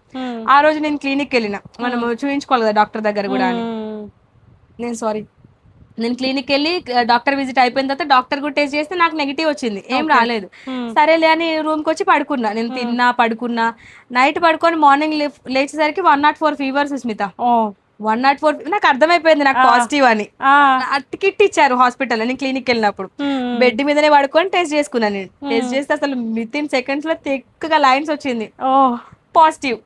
ఎమ్మటే మాస్క్ పెట్టుకున్నా. అప్పుడు కాఫ్ కాబట్టి మాస్క్ పెట్టుకునే ఉండాలి రూమ్ లో ఉన్న. ఎమ్మటే మాస్క్ పెట్టుకొని మా రూమ్ లో ఇన్ఛార్జ్ కి, మా రూమ్ ఇన్ఛార్జ్ ఉంటది కదా రూమ్ లీడర్, ఆమెకి మెసేజ్ పెట్టిన, అక్క ఇట్లా నాకు పాజిటివ్ వచ్చింది అని అంటే, వెళ్ళు తేజ హెచ్ఆర్ కి ఇన్ఫార్మ్ చేసి అట్లనే క్లినిక్ వెళ్ళు అని అన్నారు. హెచ్ఆర్కి ఇన్ఫార్మ్ చేస్తే, సరే నువ్వు క్లినిక్ వెళ్ళు, నేను సింగపూర్ గవర్నమెంట్ కి ఇన్ఫార్మ్ చేస్తాం, వాళ్ళు వచ్చి తీసుకొని వెళ్తారు నిన్ను అని చెప్పిండ్రు. హెల్త్ మినిస్ట్రీ వాళ్ళు వచ్చి తీసుకొని వెళ్తారు ఐసోలేషన్ లో పెట్టడానికి అనేసి చెప్పిండ్రు. సరే అనేసి నేను క్లినిక్ వెళ్ళిన సుస్మిత. క్లినిక్ వెళ్ళేసరికి నా నెంబర్ ఎక్కడో 74, 75 ఉంది. అప్పుడు నడిచే నెంబర్ 30+. నాకు అసలు నిల్చోడానికి కూర్చోడానికి దేనికి ఓపిక లేదు. నాకు ఓపిక లేదురా బాబు, నన్ను తొందరగా పంపివ్వండి అని అంటే, నీ నెంబర్ వచ్చేసరికి ఆఫ్టర్నూన్, అప్పుడు నేను 10 కేమో వెళ్ళినట్టున్నా, 9:30 10కి. నీ నెంబర్ వచ్చేసరికి 2:1:30 అట్లా అవుద్ది, నువ్వు ఇంటికి వెళ్ళి డ్రెస్ తీసుకొని ఆ టైంకి రాగానే నేను లైన్ క్రాస్ చేసి నిన్ను పంపా అంటదామా. అప్పుడు వస్తే మరి లైన్ లోకి రానిస్తారా? అప్పుడు నేను నా నెంబర్ వచ్చానంటే ఉంటే కొన్ని, నా నెంబర్ ముందు అయిపోయినా ఇప్పుడు నా 74 అనుకో, 78 నడుస్తుంది అనుకో, నన్ను పంపిస్తారు. ఓకే. రానంటే నేను మళ్ళీ వెళ్ళి మళ్ళీ ఏం రావాలి, నడుచుకుంటూ వెళ్ళి మళ్ళీ నడుచుకుంటూ వచ్చే అంత ఆ ఎండలో నాకు ఓపిక లేదు. దూరం ఉండేనా? కొంచెం దూరమే ఉంటది సుస్మిత. దూరం ఉండే ఇక నేను అక్కడే కూర్చున్నా తెలుసా, కింద కూర్చొని నా నెంబర్ వచ్చేంత వరకు చూసి అప్పుడు చూపించుకొని హాస్పిటల్కి వెళ్ళిన తర్వాత, మళ్ళీ మా హాస్పిటల్కి వెళ్ళిన తర్వాత వాళ్ళు హెచ్ఆర్ చెప్పిండ్రు నీ లగేజ్ తీసుకొని రా తేజ అని అంటే, ఈ లగేజ్ బ్యాగ్ లో తీసుకొని వెళ్ళిన. నా బ్యాగ్ డ్రెస్లు అన్ని 3 pairs ప్యాక్ చేసుకొని వెళ్తే సింగపూర్ గవర్నమెంట్ వాళ్ళు హెల్త్ మినిస్ట్రీ వాళ్ళు వచ్చి మమ్మల్ని ఐసోలేషన్ హోటల్ కి తీసుకొని వెళ్ళింది. అక్కడికి వెళ్ళిన తర్వాత 3 days కి ఒకసారి 2 kits ఇచ్చారు. లోపలికి పంపించే ముందే చెప్పారు మీరు 3 days కి ఒకసారి చెక్ చేసుకోండి, 5 days కి ఒకసారి చెక్ చేసుకోండి. ఒకవేళ 5 days కి కూడా నెగిటివ్ రాలేదనుకోండి 7th day బయటకు వచ్చేయచ్చు, ఏం కాదు. ఒకవేళ మీకు స్టిల్ కోవిడ్ ఉన్నా అదేమి కంటామినేట్ ఏమీ అవ్వదు, కంటేనియస్ ఏం కాదు, మీరు బయటకు వచ్చేయచ్చు అని చెప్పింది మాకు. చెప్పేసరికి సరే అని చెప్పి నాకు 5th day నెగిటివ్ వచ్చింది. వచ్చేసరికి మళ్ళీ వాళ్ళే వ్యాన్ బుక్ చేసి హాస్టల్లో డ్రాప్ చేసిండ్రు అనమాట. కోవిడ్ టైంలో నీకు ఏమన్నా ప్రాబ్లమ్స్ ఏమన్నా వచ్చాయా ఆ టైంలో?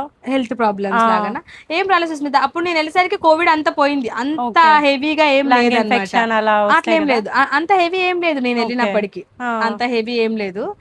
అక్కడ కూడా ప్రికాషన్స్ కూడా బాగా తీసుకునేది, మంచిగా స్నానం చేసి పంపించడం కానీ, పీపీఈ ఒకటేసారి యూజ్ చేయడం కానీ, మంచిగా ప్రికాషన్ హ్యాండ్ వాషింగ్ చేయించడం కానీ, ప్రికాషన్స్ కూడా మంచిగా తీసుకున్నారు. నాకు అంత ఇన్ఫెక్ట్ ఏం కాలేదు, ఎందుకంటే అప్పటికి అంత అయిపోయింది.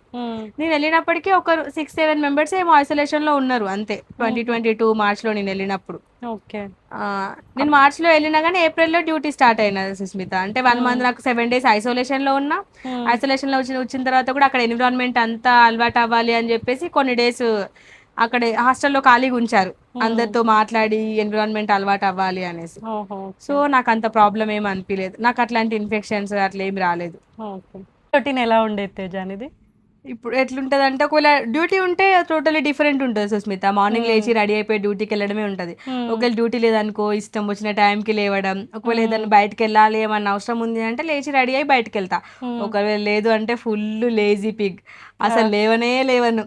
1కి అట్లా లేచి డైరెక్ట్ స్నానం చేస్తా, ఫ్రెష్ అయ్యి స్నానం చేసి అప్పుడు బయటకు వెళ్ళి ఫుడ్ తెచ్చుకొని తిని సినిమా చూడడమో ఏం చేయడమో మళ్ళీ పడుకోవడం. ఎందుకంటే 12 hours కదా, బాడీకి రెస్ట్ ఉండాలి. ఒకవేళ 2 days కనుక డే ఆఫ్ వచ్చింది అనుకో, 2 days కంటిన్యూస్ గా ఆఫ్ డే ఉంటే అప్పుడు మాత్రం బయటకు వెళ్తా.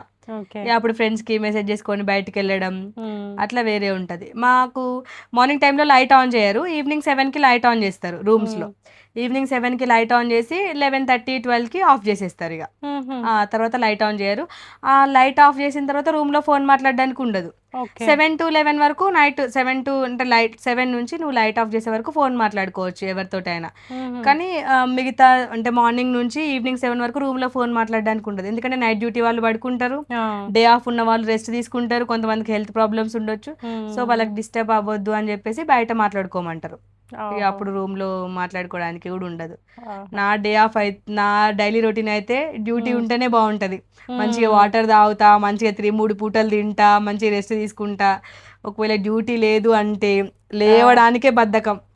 ఇవాళ డ్యూటీ లేదుగా నైటే అనుకుంటా, రేపు డ్యూటీ లేదుగా 12 గంటల వరకు ల్యాప్టాప్ చూడొచ్చులే, 12 గంటల వరకు సినిమాలు చూడొచ్చులే, లేజినెస్ ఉంటుంది. ఒకవేళ డ్యూటీ ఉంటే మాత్రం 10కి పడుకుంటా, పక్కా 10కి. నిద్ర వచ్చినా రాకపోయినా, లైట్ వేసినా బంద్ చేసినా బంద్ చేయకపోయినా 10కి పడుకుంటా. ల్యాప్టాప్ ఆఫ్ చేస్తా, పడుకుంటా. ఫోన్ పక్కన పెట్టి అలారం పెట్టేసి పక్కన పెట్టి పడుకుంటా. పడుకొని 5:55, 5:45 ఆ టైంకి లేసి ఫ్రెష్ అప్ అయ్యి డ్యూటీకి వెళ్ళిపోతా. డ్యూటీ ఉంటేనే బాగుంటది రొటీన్, డ్యూటీ లేకపోతే మాత్రం ఫుల్ లేజీ ఉంటా. ఒకవేళ బయటకు వెళ్తే ఫ్రెండ్స్ తో బాగానే ఉంటది, తిరగవచ్చు. లేకపోతే మాత్రం బెడ్కి అంకితం, అస్సలు బయటకు వెళ్ళాను. బొమ్మలు చూస్తావు కదా స్టోరీ టైం తెలుగు, ఐప్యాడ్ మొత్తం అవే. నా యూట్యూబ్ ఓపెన్ చేస్తే story time Telugu, Anamika stories, ఇవి పక్కా విలేజ్ కామెడీ అండ్ ముచ్చట్లు, ఇవే బొమ్మలే ఎక్కువ చూస్తా నేను. ఇవి ఎక్కువ చూస్తా. అప్పుడప్పుడు గంగవ్వ, మై విలేజ్ అవి చూస్తా, కొన్ని చూస్తా, రీల్స్. ఫస్ట్ శాలరీ వచ్చినప్పుడు నీ ఫీలింగ్ ఏంటి తేజ? ఫస్ట్ శాలరీ వచ్చినప్పుడు, అప్పుడు నా ఫస్ట్ శాలరీ అది కాదు కదా, కానీ మాకు ఫస్ట్ సాలరీ అంటే నేను మార్చ్ 24కి స్టార్ట్ చేసిన సుస్మిత వర్క్ చేయడం. 24 నుంచి 34 6 డేసే కదా, ఆ 6 డేస్ సాలరీ వచ్చింది నాకు. ఓకే ఆ 6 డేస్కి నాకు ఎంత $120 సంథింగ్ అట్లా వచ్చింది, ఎక్కువేం రాలేదు. ఓకే అంటే మన దగ్గర డబ్బులలో 8,000 9,000 అట్లనే వచ్చింది అనమాట నాకు అప్పుడు. అప్పుడు ఆ వచ్చిన డబ్బులు మా మమ్మీ చెప్పింది, ఫస్ట్ మంత్ సాలరీ కదా నాన్న నీ దగ్గర ఉంచుకోలే, మాకేం పంపివ్వకు అన్నట్లు చెప్పిండ్రు వాళ్ళు అప్పుడు మాకు. చెప్పేసరికి నాతోటే ఉంచుకున్నా. అమ్మ డాలర్స్ వచ్చినాయి, అప్పుడు క్యాష్ ఇచ్చిండ్రు మాకు. నాకు ఇంకా బ్యాంక్ అకౌంట్ ఓపెన్ అవ్వలేదు, అప్పుడు క్యాష్ ఇచ్చారు. ఆ ఫస్ట్ సాలరీ మాత్రం ఆ $110 సంథింగ్, $200 $120 సంథింగ్ అట్లా హ్యాండ్ క్యాష్ ఇచ్చారు. అప్పుడు అమ్మో $100 నోట్ ఇట్లుంటదా, $10 నోట్ అంటే ఇక్కడ నుంచి వెళ్ళేటప్పుడు మేము డాలర్స్ ఎయిర్పోర్ట్ లో ఎక్స్చేంజ్ చేసుకొని వెళ్ళినాము, కానీ అది మన సాలరీ కదా, మంచిగా అనిపించింది. దాని తర్వాత సెకండ్ టైం సాలరీ రిసీవ్ చేసుకున్నప్పుడు అమ్మో ఇంత వచ్చిందా. అప్పుడు ఎక్స్చేంజ్ రేట్ చాలా తక్కువ ఉండే సుస్మిత. నేను సింగపూర్కి వెళ్ళినప్పుడు 2022 మార్చ్లో $57 డాలర్కి. అది కూడా $57 మనం బయటకు వెళ్తే చేసుకోలేదు, త్రూ యాప్ చేస్తే మాత్రం మనకి $54-55 ఉండే. ఇప్పుడు 73-74 కూడా వస్తుంది ఇన్ని 5 yearsకి. 73-74. నేను అప్పుడు అనుకున్నా అమ్మ ఒక్క $70 ఉంటే ఎంత బాగుండు కదా, మరి $57 $54 అనుకునేదాన్ని. ఇప్పుడు $70 అయిందిగా, ఒక 90 అయితే ఎంత బాగుంటది కదా. ఇంకా 4 years ఆగాలి, ఒక 90 అయితే ఎంత బాగుంటది కదా, కనీసం 80 అయినా ఎంత మంచిగా ఉంటది, మరి 73 అయినా అనిపిస్తుంది. అప్పుడు చాలా తక్కువ ఉండే. ఇప్పుడు అంటే అప్పటికి అది ఎక్కువ, ఇప్పటికి తక్కువ. ఇప్పుడు నువ్వు కుక్ చేసుకుంటావా అక్కడ? చేసుకుంటా సుస్మిత, ఎందుకంటే అసలు నేను అక్కడ ఫుడ్ తినలేను. ఎందుకంటే చికెన్ మటన్ వండరు, వండినా మనలాగా వండరు, ఆ చైనీస్ స్టైల్లోనే వండుతారు, వాటర్ వండుతారు. ఆ కలర్ చూస్తేనే తినబుద్ధి కాదు, బ్రౌన్ కలర్ లో ఉంటుంది సుస్మిత. సాసెస్ వేస్తారు కదా, ఇవేం వేయరు, మన కారము మసాలాలు ఇవేం వేయరు, only sauces, chilli sauce soya sauce ఇవేసి వండుతారు. ఆ కలర్ ఎట్లుంటది, బ్లాక్ కలర్ లో ఉంటది చికెన్ అంతా. అది ఉడకక అయ్యో అస్సలు తినను నేను, అస్సలు అంటే అసలే తినను. రైస్ ఒక్కటి తీసుకుంటా, అది కూడా నేను డ్యూటీకి వెళ్ళి ఓపిక లేకపోతే రైస్ తీసుకుంటా. ఒకవేళ నాకు డ్యూటీ లేకపోతే మాత్రం నేనే రైస్ వండుకుంటా. 2 daysకి 3 daysకి ఒకసారి కర్రీస్ వండుకుంటా. ఆయిల్ వాటర్ ఏమి వేయకుండా ఆయిల్లో కొంచెం ఫ్రై చేసినట్టు దగ్గరికి వండుకొని ఫ్రిడ్జ్లో పెట్టేస్తా. నాకు ఎంత కావాలో అంత తీసుకొని అది రీహీట్ చేసుకొని తింటా అనమాట. అట్లా ఇక్కడ ఉన్నప్పుడు అయితే మా మమ్మీ పెరుగు ఫ్రిడ్జ్ లో పెడితే, పెరుగు ఫ్రిడ్జ్ లో ఎందుకు పెట్టినా అమ్మ ఊరికే, అసలు మా మమ్మీ మీద అరిచేదాన్ని. పెరుగు ఫ్రిడ్జ్ లో ఉండకపోతే పుల్లగా అవుతుంది కదా. అసలు మేము మా డాడీ కూడా తినేటోడు కాదు, పెరుగు ఫ్రిడ్జ్ లో పెడితే అసలు ఫుల్ తిట్టేదాన్ని ఊరికే. అట్లాంటిది ఇప్పుడు రైస్ కూడా ఫ్రిడ్జ్ లో పెట్టుకొని, అసలు రైస్ ఫ్రిడ్జ్ లో అస్సలు పెట్టద్దు అంటారు, రైస్ కూడా ఫ్రిడ్జ్ లో పెట్టుకొని రీహీట్ చేసుకొని తినడం, కర్రీస్ రీహీట్ చేసుకొని తినడం. పెరుగు ఇక ఫ్రిడ్జ్ లో ఉంటేనే బ్రతుకుద్ది, అది లేకపోతే పాడైపోతుంది. డబ్బాల్లో పెరుగు కదా కొన్నది, పెరుగు ఫ్రిడ్జ్ లో పెట్టుకో, అన్ని ఫ్రిడ్జ్ లోనే చూసి తప్ప మామిడికాయ పచ్చడా కూడా ఫ్రిడ్జ్ లోనే పెట్టడం తెలుసా, అన్ని ఫ్రిడ్జ్ లో పెట్టి బతికించుకొని తినడం అవుతుంది. మా మమ్మీకి చెప్తే అప్పుడేమో తినేదానే కాదు ఇప్పుడు అదే తింటున్నా అంటది. మళ్ళీ ఇంకొకటి బ్రెడ్ అస్సలు తినేదాన్ని కాదు సుస్మిత నేను, అస్సలు అంటే అసలు నాకు నచ్చేది కాదు బ్రెడ్ తినడం. జ్వరం వచ్చినప్పుడు కూడా ఊక బ్రెడ్ అయినా అమ్మ అనేదాన్ని. నేను ఇట్లా ఇప్పుడు అట్లా ఇప్పుడు బ్రెడ్ మీద బటర్ వేసుకొని టోస్ట్ చేసుకొని తింటే అసలు అది స్వర్గం లాగా అనిపిస్తుంది. ఇప్పుడు అదే బాగుంది అనిపిస్తుంది, అదే ఎక్కువ టేస్ట్ ఉంది అనిపిస్తుంది. ఇప్పుడు బ్రెడ్ తింటా నేను, ఇప్పుడు బ్రెడ్ కూడా తింటా, అన్ని తింటా ఇప్పుడు. కానీ అక్కడ సింగపూర్ ఫేమస్ ఫుడ్స్ అవే నేను ఏవి ట్రై చేయలేదు, చైనీస్ ఫుడ్స్ ఏవి తినలేదు. ఆ ఒక్కటి మాలా అని ఉంటది, అది కూడా చైనీస్ దే, అది ఒక్కటి తింటా నేను. అసలు నాకు ట్రై చేయబుద్ధి కాదు, చూస్తేనే ట్రై చేయబుద్ధి కాదు. వాళ్ళు తింటా ఉంటే కూడా ఒకవేళ దాని ఇట్లా ఓపెన్ చేసిన అనుకో లోపల మొత్తం పచ్చి పచ్చిగా ఉంటది. మోమోస్ లా ఉంటాయి, మన దగ్గర మోమోస్ అంటారు, అక్కడ పావ్ అంటారు అనమాట. అది కూడా తినలేదు నేను. అది వెజిటేబుల్ తిన్నా, లోపల బీన్ పేస్ట్ ఉంటది అనమాట. బీన్ పేస్ట్ కొంచెం షుగర్ లాంటిది ఏమో వేసి స్వీట్ బీన్ టేస్ట్ లోపల వేసి పావు, అక్కడ పావు అంటారు, ఇక్కడ మనం మోమోస్ అంటాం. అంటే మేబీ అట్లనే ఉంటాయి చూడ్డానికి. అదొక్కటి తిన్నా నేను. నాకు ఏది కంఫర్ట్ ఉంటది, ఒక్కసారి తిన్నది 10 సార్లు తినమన్నా తింటా. కానీ కొత్తది ట్రై చేయాలంటే మాత్రం నేను మస్తు చూసి, అందరు అంటారు నన్ను తేజ ఎంత చూసి అసలు తేజ అంటారు, కానీ నేను అంతే. ఏదైనా ఒక్కసారి తిన్నది 10 సార్లు తినమన్నా తింటా, కానీ కొత్తది ట్రై చేయమంటే మాత్రం నా వల్ల కాదు. ఒకసారి ట్రై చేసి నచ్చితే మళ్ళీ అదే తింటా 10 సార్లు అయినా, కానీ అసలు మాక్సిమం ట్రై చేయడానికి ఒప్పుకోను. అక్కడ పేషెంట్స్ తోటి మెమరబుల్ ఎక్స్పీరియన్స్ ఏమైనా ఉందా? మెమొరబుల్ ఎక్స్పీరియన్స్ అక్కడ వాళ్ళతో మనకేముంటుంది సుస్మిత, ఒకటి వాళ్ళు రిలేషన్స్కి కానీ బాండ్స్కి కానీ అంత వాల్యూ ఇవ్వరు. ఓకే, నువ్వు స్టాఫ్, నేను పేషెంట్ అంతే. ఆహా. మనం వాళ్ళని ఎంత మంచిగా చూసుకున్నా వాళ్ళు ఎట్లుండాలో అట్లనే ఉంటారు అనమాట. వాళ్ళు ఓన్ పేరెంట్స్ మమ్మీ డాడీకి అంత రిలేషన్ ఉండదు వాళ్ళకి, అంత రిలేషన్ ఉండదు అనమాట. సో అంటే మనం చూపెట్టే కేర్ మనం చూపెడతాం కానీ వాళ్ళు అంత అటాచ్మెంట్ ఏమి ఉండదు మనకి. ఇవాళ వచ్చి రేపు వెళ్ళిపోతారు కదా, అంత అటాచ్మెంట్ ఏమి ఉండదు అనమాట. మెమరబుల్ మూమెంట్స్ అంటే చాలా ఉంటాయి, ఎందుకంటే మేము చేసేది అది మెంటల్ హెల్త్ కదా, ఆ డిమెన్షియా వార్డ్ కదా. అంటే కొంచెం వాళ్ళు మాట్లాడే మాటలు కానీ అడిగిందే అడగడం, చెప్పిందే చేయడం, అట్లాంటివి చేస్తే ఫన్నీ అనిపిస్తాయి. ఫన్నీ మూమెంట్స్ చాలా ఉంటాయి కానీ నాకు ఒక ఫన్నీ మూమెంట్ ఏంటి అంటే, అది మెమరీ కూడా ఉంది, ఫన్నీ కూడా ఉంది. ఏంటి అంటే, ఒక ముసలామా అన్నం తినట్లేదు, మెడిసిన్ వేసుకోవట్లేదు. నువ్వు మెడిసిన్ వేసుకోకపోతే ఇప్పుడు నేను పోలీసులను పిలుస్తా అని చెప్పిన. ఆమె ఇంకా గట్టిగా ఏడుస్తుంది. ఏమైంది ఎందుకు ఏడుస్తున్నావు అంటే, పోలీసులు వస్తారేమో నాకు భయం అవుతుంది. ఈ మెడిసిన్ వేసుకోను అని ఏడవడం కంటే పోలీసులు వస్తారన్న దానికి ఆమె ఎక్కువ ఏడుస్తుంది.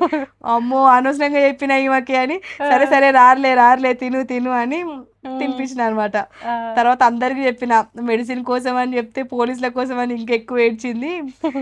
చెప్తాను సింగపూర్ భాష అంటే సింగపూర్ భాషలోనే. ఆమెకి ఇంగ్లీష్ కూడా వచ్చు. ఇంగ్లీష్ కూడా వచ్చు. చాలా మంది ఇంగ్లీష్ లోనే చెప్పిన, చాలా మంది ఇంగ్లీష్ లోనే మాట్లాడతారు సుస్మిత. సింగ్లీష్ అంటారు కదా, సింగపూర్ లో మాట్లాడేది సింగ్లీష్ అంటారు. అంటే కొంచెం సింగపూర్ లాంగ్వేజ్ కొంచెం ఇంగ్లీష్, లాస్ట్ లో లా, నో లా, యా లా, ఎస్ లా కలుపుతారు. మనం రే అంటాం కదా, మనం నో రే, వాట్ రే అంటాం కదా, అట్లా వాళ్ళు no law, what law add చేస్తారు అనమాట. అక్కడ వర్క్ ప్రెషర్ ఎలా ఉంటుంది తేజ? వర్క్ ప్రెషర్ అని ఎక్కడైనా వర్క్ ప్రెషర్ ఉంటుంది సుస్మిత. మనం తీసుకుంటే ఎక్కడైనా వర్క్ ప్రెషర్ ఉంటుంది. ఇప్పుడు అక్కడ ఎట్లుంటుంది అంటే, మనకి ఎవ్రీబడి అంటే ఇప్పుడు డ్యూటీలో 6 members ఉన్నారు అనుకో, 6 members కి ఇండివిజువల్ గా డిఫరెంట్ అసైన్మెంట్ ఉంటుంది అనమాట. ఎవరి అసైన్మెంట్ మీద వాళ్ళు ఫోకస్ చేసుకుంటారు. ఇప్పుడు నా అసైన్మెంట్ ఈరోజు వచ్చేసి డ్రెస్సింగ్, నీ అసైన్మెంట్ వచ్చేసి ఇప్పుడు మెడిసిన్ ఇవ్వడం లాంటివి, లేకపోతే ఫీడింగ్ లాంటివి, ఇంకేదన్నా ఉండొచ్చు. సో ఇప్పుడు నాకేమైనా నీడ్ ఉందనుకో, నేను నీ హెల్ప్ అడుగుతా. కొలీగ్స్ అనమాట. కమ్యూనికేషన్ కి, ఎక్కడైనా కమ్యూనికేషన్ కి సుస్మిత, నేను వాళ్ళని హెల్ప్ అడుగుతా, వాళ్ళు వచ్చి నాకు చెప్తారు. ఇప్పుడు వాళ్ళు ఫీడింగ్ చేసినప్పుడు వాళ్ళకి ఏమైనా హెల్ప్, నేను వెళ్ళి హెల్ప్ చేస్తా, అంతే. వర్క్ ప్రెషర్ అంటూ ఏముండదు, మనం తీసుకుంటేనే ఉంటది. నీకు ఇచ్చిన టైంలో అంటే వాళ్ళు నీకు ఇచ్చిన టైం దాటిపోయేంత వర్క్ అయితే ఇవ్వరు కదా, నీకు ఇచ్చిన టైంకి బట్టి అయిపోయే వర్కే ఇస్తారు. నువ్వు టైం ఎట్లా మేనేజ్ చేసుకుంటున్నావు, నువ్వు నీ వర్క్ ఎట్లా చేస్తున్నావు, నీ కొలీగ్స్తో ఎట్లా మాట్లాడుతున్నావు, నీ కమ్యూనికేషన్ ఎట్లుంది, దాని మీదనే డిపెండ్ అయి ఉంటుంది. దాన్ని బట్టే ప్రెషర్ ఉంటుంది తప్ప వర్క్ ప్రెషర్ అన్నట్లు నాకైతే నేను ఎప్పుడు అంత ప్రెషర్గా ఫీల్ అయ్యి చేసినట్లు నేనైతే ఎప్పుడు చేయలేదు. నాకేమన్నా అవసరం ఉంటే నా కొలీగ్స్ని అడుగుతా, నా కొలీగ్స్ అవసరం ఉన్నప్పుడు నేను కూడా చేస్తా. అంత ప్రెషర్గా ఫీల్ అయ్యి చేసింది అయితే ఏం లేదు, ఏముండదు కూడా. మన స్ట్రెంగ్త్ని బట్టి, ఆ రోజు స్టాఫ్ని బట్టి, అక్కడ ఉన్న వర్క్ని బట్టి ఇండివిజువల్కి సేమ్ డివైడ్ చేస్తారు. ఒకవేళ ఈ రోజు నాకు ఎక్కువ వర్క్ ఉంది అనుకో, ఈరోజు డ్రెస్సింగ్ అనుకో, చాలా మందికి డ్రెస్సింగ్ చేయాలి, నీకు ఈరోజు ఫ్రీ ఉంది, లైట్ వర్క్ ఏమన్నా ఉంది, ఫీడింగ్ లాంటివి, మెడిసిన్ లాంటివి, సింపుల్ లైట్ వర్క్ ఉంది, రేపు నాకు ఆ వర్క్ వస్తుంది, రేపు నీకు ఈ వర్క్ వస్తుంది. అట్లా ఏదైనా వర్క్ రొటేట్ అవుతా ఉంటుంది అందరికి, ఒక్కరికే డైలీ హెవీ వర్క్ లాగా ఏముండదు. కాబట్టి మనకు ఒకవేళ అంత హెవీ వర్క్ ఏమైనా అనిపించినా, నీ వర్క్ అయిపోయింది కదా, ఏమైనా షేర్ చేసుకుంటావా అంటే షేర్ చేసుకుంటారు. ఒకవేళ నువ్వు అడగకపోయినా అడుగుతారు, నీకు ఏమైనా హెల్ప్ కావాలా అని అడుగుతారు. అక్కడ నేను ఎక్స్పీరియన్స్ చేసిందంటే ఇది, నీకు కొన్ని వర్క్ అయిపోతే నీకు హెల్ప్ కావాలా ఏమన్నా అని అడుగుతారు, చేస్తారు. నువ్వు అడిగినా ఎస్ అంటారు. నేనైతే అంత ప్రెషర్గా ఫీల్ అయింది అయితే ఏం లేదు. కమ్యూనికేషన్ అంతే, మనం మాట్లాడి ఎట్లా డీల్ చేసినాం అన్న దాని మీదనే ఉంటది. అక్కడ నైట్ డ్యూటీస్ ఎలా ఉండేవి? ఇక్కడ ఎట్లుండేదంటే 8 days ఉండే సుస్మిత. ఇక్కడ నేను హైదరాబాద్ లో యశోదాలో వేసినప్పుడు 8 days, ఒకవేళ స్టాఫ్ ఎవరైనా ఎంసీ తీసుకొని లీవ్ అట్లా పోతే 9 days 8 days ఉండేది, ఒకటే రోజు ఆఫ్. అంటే ఇప్పుడు నేను నైట్ డ్యూటీ చేసి పోతా కదా, మార్నింగ్ కి పోతే ఈ రోజు ఒక్క రోజే ఆఫ్, మరి రేపు పొద్దున మధ్యాహ్నం డ్యూటీకో లేకపోతే స్టాఫ్ లేకపోతే మార్నింగ్ డ్యూటీకే పోవాలి. అక్కడ అట్లా ఉండదు, 2 days లేకపోతే maximum 3 days. 3 days night duty, తర్వాత 2 days ఆఫ్ ఉంటుంది. నీకు నైట్ డ్యూటీ ముందు రోజు ఒక రోజు ఆఫ్ ఉంటుంది, 2 days నైట్ డ్యూటీ ఉంటుంది, తర్వాత 2 days ఆఫ్ ఉంటుంది. సో అసలు స్ట్రెస్ ఏమీ ఉండదు, మనకు అంత టైర్డ్ అయినట్టు అనిపిస్తుంది. 2 days కదా, 7 to 7 ఉంటుంది. అంత టైర్డ్ అయిపోయి అంత స్ట్రెస్ పడే అంత ఏముండదు. 64 members ని 63 members ని చూసుకోవడానికి 3 person ఉంటారు. నైట్ డ్యూటీలో అంత వరకు ఏముంటది, మనం 7కి వెళ్ళేసరికి పడుకునే వాళ్ళు సగం మంది పడుకుంటారు. మార్నింగ్ 10 o'clock ఇచ్చే మెడిసిన్ నైట్ ఇచ్చేసి, మార్నింగ్ 6 o'clock ఇచ్చే మెడిసిన్ ఇచ్చేస్తే అయిపోద్ది. అంతే. పారామీటర్స్ అంటే బీపీ లాంటివి ఏమైనా చెక్ చేసేటివి, షుగర్ లాంటివి ఏమైనా చెక్ చేసేటివి ఉంటే చెక్ చేసుకుంటే అయిపోద్ది, అంతేగాని అంత స్ట్రెస్ ఏమి ఉండదు. అక్కడ అంటే ఇప్పుడు మనం ఇండియాలో అంటే 9 days 1 week 8 days night duty చేసి ఒక్కటే రోజు పడుకొని తెల్లారి డ్యూటీకి వెళ్ళాలంటే మాత్రం ఏడిపోతుంది. అప్పుడు ఇప్పుడు అనిపిస్తుంది వామ్మో 8 రోజులు 8 to 8 నైట్ డ్యూటీ చేసిండా నేను. అప్పుడు యశోదాలో డబల్ డ్యూటీస్ అని ఉండే Sushmita, morning 8 to evening 8 double pay ఉంటుంది. అప్పుడు మా డబల్ డ్యూటీ అయితే double pay, morning 8 to evening 8. అక్కడ నైట్ డ్యూటీస్ చేసినాం అనుకో 15 days ఉంటాయి నైట్ డ్యూటీస్. మధ్యలో ఒకటి ఆఫ్ ఉంటుందో నాకు అంత గుర్తులేదు. 15 days 12 days ఉంటాయి సుస్మిత. అయితే 12 days ఉంటాయి, ఒకటే ఆఫ్ కూడా అంతే. 12 days డ్యూటీ చేసి కూడా ఒకటే ఆఫ్. అప్పుడు డబల్ పే ఉంటుంది అనమాట. అప్పుడు అట్లా కొన్ని డేస్ అంటే మలేరియా సీజన్ అట్లా ఏమన్నా సీజన్స్ ఉంటాయి అనుకో, అప్పుడు అట్లా నైట్ డబల్ డ్యూటీస్ పెడతారు. ఎవరు చేయాలనుకుంటాను అంటే అందరు ఏం చేయరు, ఎవరు చేయాలనుకుంటాను అంటే మీకు ఇష్టం ఉంటే వేసుకోవచ్చు లేకపోతే లేదు, డబల్ డ్యూటీస్ పెడతారు.